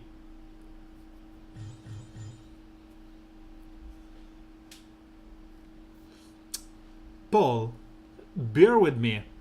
Wouldn't I be the best streamer ever if I just hit everyone else? So, Fanatic Jalapeno would have been spicy to hit, but I think that I could go on and hit Ogre and the other guys that are streaming right now, and it would be good for me. I just don't know if I fit with my, routine. No, it doesn't. It's the same thing as Green Lantern Al Jordan. It's just different because he cannot miss, and there's something huge if you have Ogre just in time to be hidden. So Hal Jordan has the chance to heal up your guys with the shields, right? So you have someone that heals your guys while attacking, and you have the chance to purge, and you have the chance to do something else. I like Constantine better because you can taunt Grundy, for example, and you can so they are forced to hit him, he can return and whatever, and you have a special damage dealer, because if you go there and check my team, in that team there was no special damage. Don't worry, Ogre. So again, this, you have no special damage here. Constantine will fill that niche, covering for the special damage here, and when he's not enraged, you can call an assist if you want, you can taunt someone, you can do special damage, whatever. Same goes with Wonder Girl. If she's not enraged, you can use her too to buff up everyone, give strength up to Grundy and Atrocitus. And as I said, I suppose that Atrocitus would benefit from the first skill way more than people are thinking about. So Hal Jordan is cool because he do the same thing under enrages. The thing is that Hal Jordan provides shields while Constantine provides bleeds and intelligence down, and the enrage on the opposing team. While unenraged, Hal Jordan can purge and stun, while Constantine can taunt someone and do a lot of special damage. So I think that they fulfill different roles, but whatever, you can feed them all. And Hal Jordan here, even though he's not a huge damage dealer, will cover for the last affinity that you are lacking, because you were going for 3-1 if you go with Constantine. And Constantine as a lead was one of my favorite team of all times. The only thing that's making it, that's a spicy meatball. Don't worry.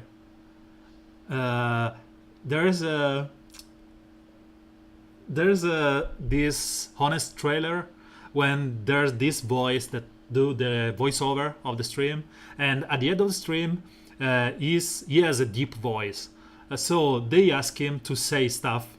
So I don't worry. I've been told that I have like some kind of a voice where when I talk slowly, I have deep warm voice.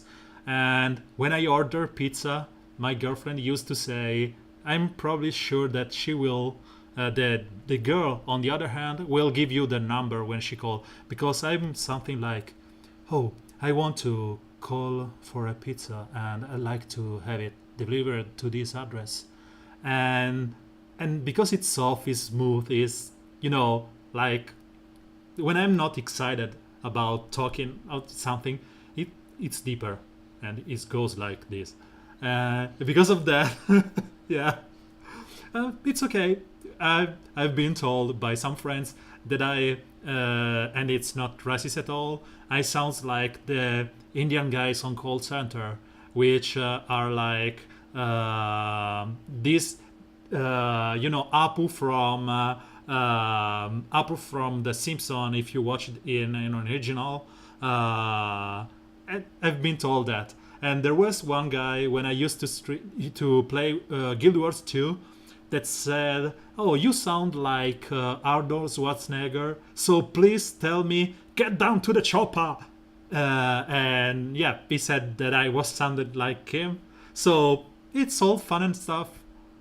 Yeah. Thank you for calling tech support. How may I help you? So let's go back to these last two energies and let's see if we get some from the social. So we didn't. Let's just buy this because they are scarce. Last two energies. I will give you this fine 814 fight. And again, Wonder Girl makes me want to play with Atrocitus. But the increase in with Red Robin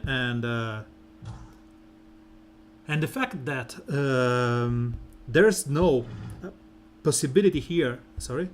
There's no possibility here that they will AoE on turn 1 with Star Sapphire and Power Girl makes me happy, because I will then destroy them with Wonder Girl.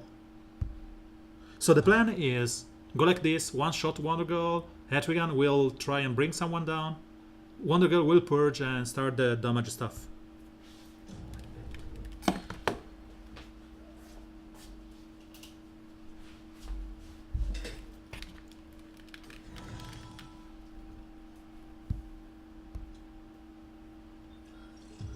And if you notice, Atrocitus, it's one of the few guys that's easy to bug up on the other. I think that the leadership is the first thing that you get. He's one of those characters that's easy to bug up, and as you can see, it's pretty cool that he has those red flames of rage burning over him.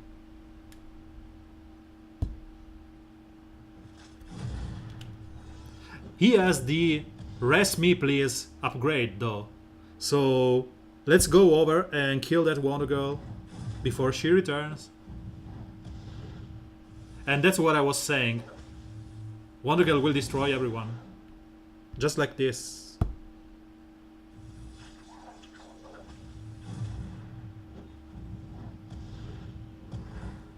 And because of the enrage, they cannot use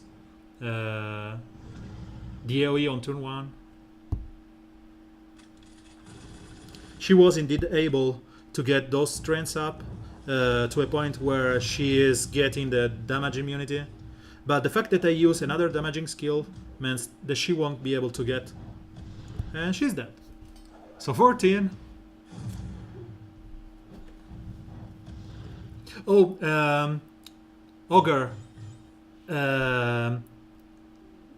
Okay, I will stop right now this stream on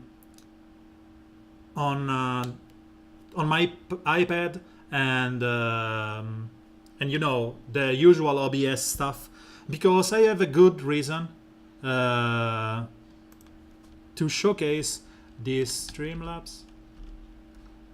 So there's a new app which is called Streamlabs, and since a couple of days ago you can, this is the streamlabs.com site, and from there you can download the app. It's on mobile, so Google Play Store, and Apple, and and again, you have the way right now. It's been like 2 days ago, the chance to stream directly on Twitch from there. So because from next week I will be for a week to my parents, I will give it a try right now. So I will complete the question I have here with Profat and Darin. I haven't seen what's written in there, just that there are 2 chat stuff. And then I will go quickly over the stream directly from the app. So I will see how it is. But I've given her another program which is not as cool as Streamlabs, that can stream directly on Twitch. So let's go back to the question. So, okay, Profats is asking if I feel like Starfire doesn't do the damage you see in videos. Okay, so Starfire, I think that every hero has a skill, and then there is a multiplier, which is benefiting from something. And I suppose that she has a low damaging skill with an high multiplier, because if you have her with like 1 intelligence up, she will do like 12k. If you get her to, let's say, 3 strength up, intelligence up, she will start doing like 30k, 40k. So the multiplier is huge. And I even went up because I suppose it was the best upgrade, and I'm pretty sure that's the 3rd one that you want, and upgraded this one because people say you are able to kill everyone else from turn 1 with just her supernova. And that's not true. She won't be able to do damage at all if you just don't get that intelligence up, increased damage with intelligence up, because they will be barely on the brink of death. I've tried this before Wonder Girl was out with Robin, Red Robin, and they didn't die. Let's not talk about Bane, Harlequin Magister, or the other sturdy Reds. Heroic Challenge, we may not know. There's no clear pattern about that. But so we really don't know. We have started seeing DOJ being in the shop way more and more, and she was even in this shop. We have seen right now Enchantress and Lobo in this shop. So I don't know if there's a pattern, but I suppose that you need at least 6 months for them to be, widely available on packs. As of their Heroic Challenge, unless there's a huge request from the, guys, the public, they never ever give us a Heroic Challenge. The only one that got it was DOJ, because the Dr. Poison was never had an Heroic Challenge. It was DOJ. You mean, okay, I misunderstood the question. So it's usually at least 5 months after. There are some exceptions. Dr. Poison was one of them. If you consider that Dr. Poison just got his first Heroic Challenge ever. So she's just the exception to the rule. They usually take up to 5 months before they are given something, a PvP week or a Heroic Challenge or something else. At least 5 to 6 months. But again, that's not a pattern, and it seems that they are starting to go deeper into another pattern, which is the one that's based on rework. So they usually give something, a rework, and after that they give them an heroic challenge. So that's it. I wouldn't bet my soul or my firstborn soul on Giganta or Larfreeze getting any kind of heroic challenge soon enough, because you have the rule of 2 weeks of PvP, one in the next same month and one in the month after that, which may change with Larfreeze. And then you have this heroic challenge like longer ago. Yeah, Constantine has nowhere to be seen. I'm still waiting because I want him to L5 here. So Constantine is one of my favorite characters from the show or from the comics. So I will end up the stream right now. Thank you for being here. As usual, if you are lurking, please subscribe here on YouTube and follow here on Twitch. If you have Twitch Prime, Amazon Prime, link it with Twitch Prime. You have a free subscription every month, which will help me to a degree, and will give you some cool props in the next time. And yeah, you're welcome, Major. Give me one moment and I will go on, and I want to test it. So I need your presence on stream because I want to test Streamlabs. Streamlabs is this new app which should allow me to stream from my parents' home. So bear with me. Please return here in a couple of seconds. I will be streaming again for the last part. So I'm quitting here and I will be up as soon as I click start again. See you in a couple of seconds, or if you are watching this on YouTube, next week. Bye. Oh, just one last thing. Yeah, you just stay here. I'm the only one who's changing his source of broadcast. You just can still hear. As a last disclaimer, I will be here tomorrow evening in like 3 hours from now for the new event and the last leg of the PvP stuff. So again, see you tomorrow. See you in a couple of minutes, so you will help me with this Streamlabs stuff. And tomorrow it will be at 10 p.m. Central East, or 9:30 or 9. So this means like in 2 hours, 2:30 from now. It depends from real life stuff, because I will get out of my job at 18. I have to get home, prepare the dinner, have dinner, maybe talk with my girlfriend and stuff like that. So it will be like in 2 hours, 3 tops from now. Yep, 9 p.m., 9:30 p.m. Rome time. So see you in a couple of minutes, or see you tomorrow. Thank you for being on the stream. Bye bye.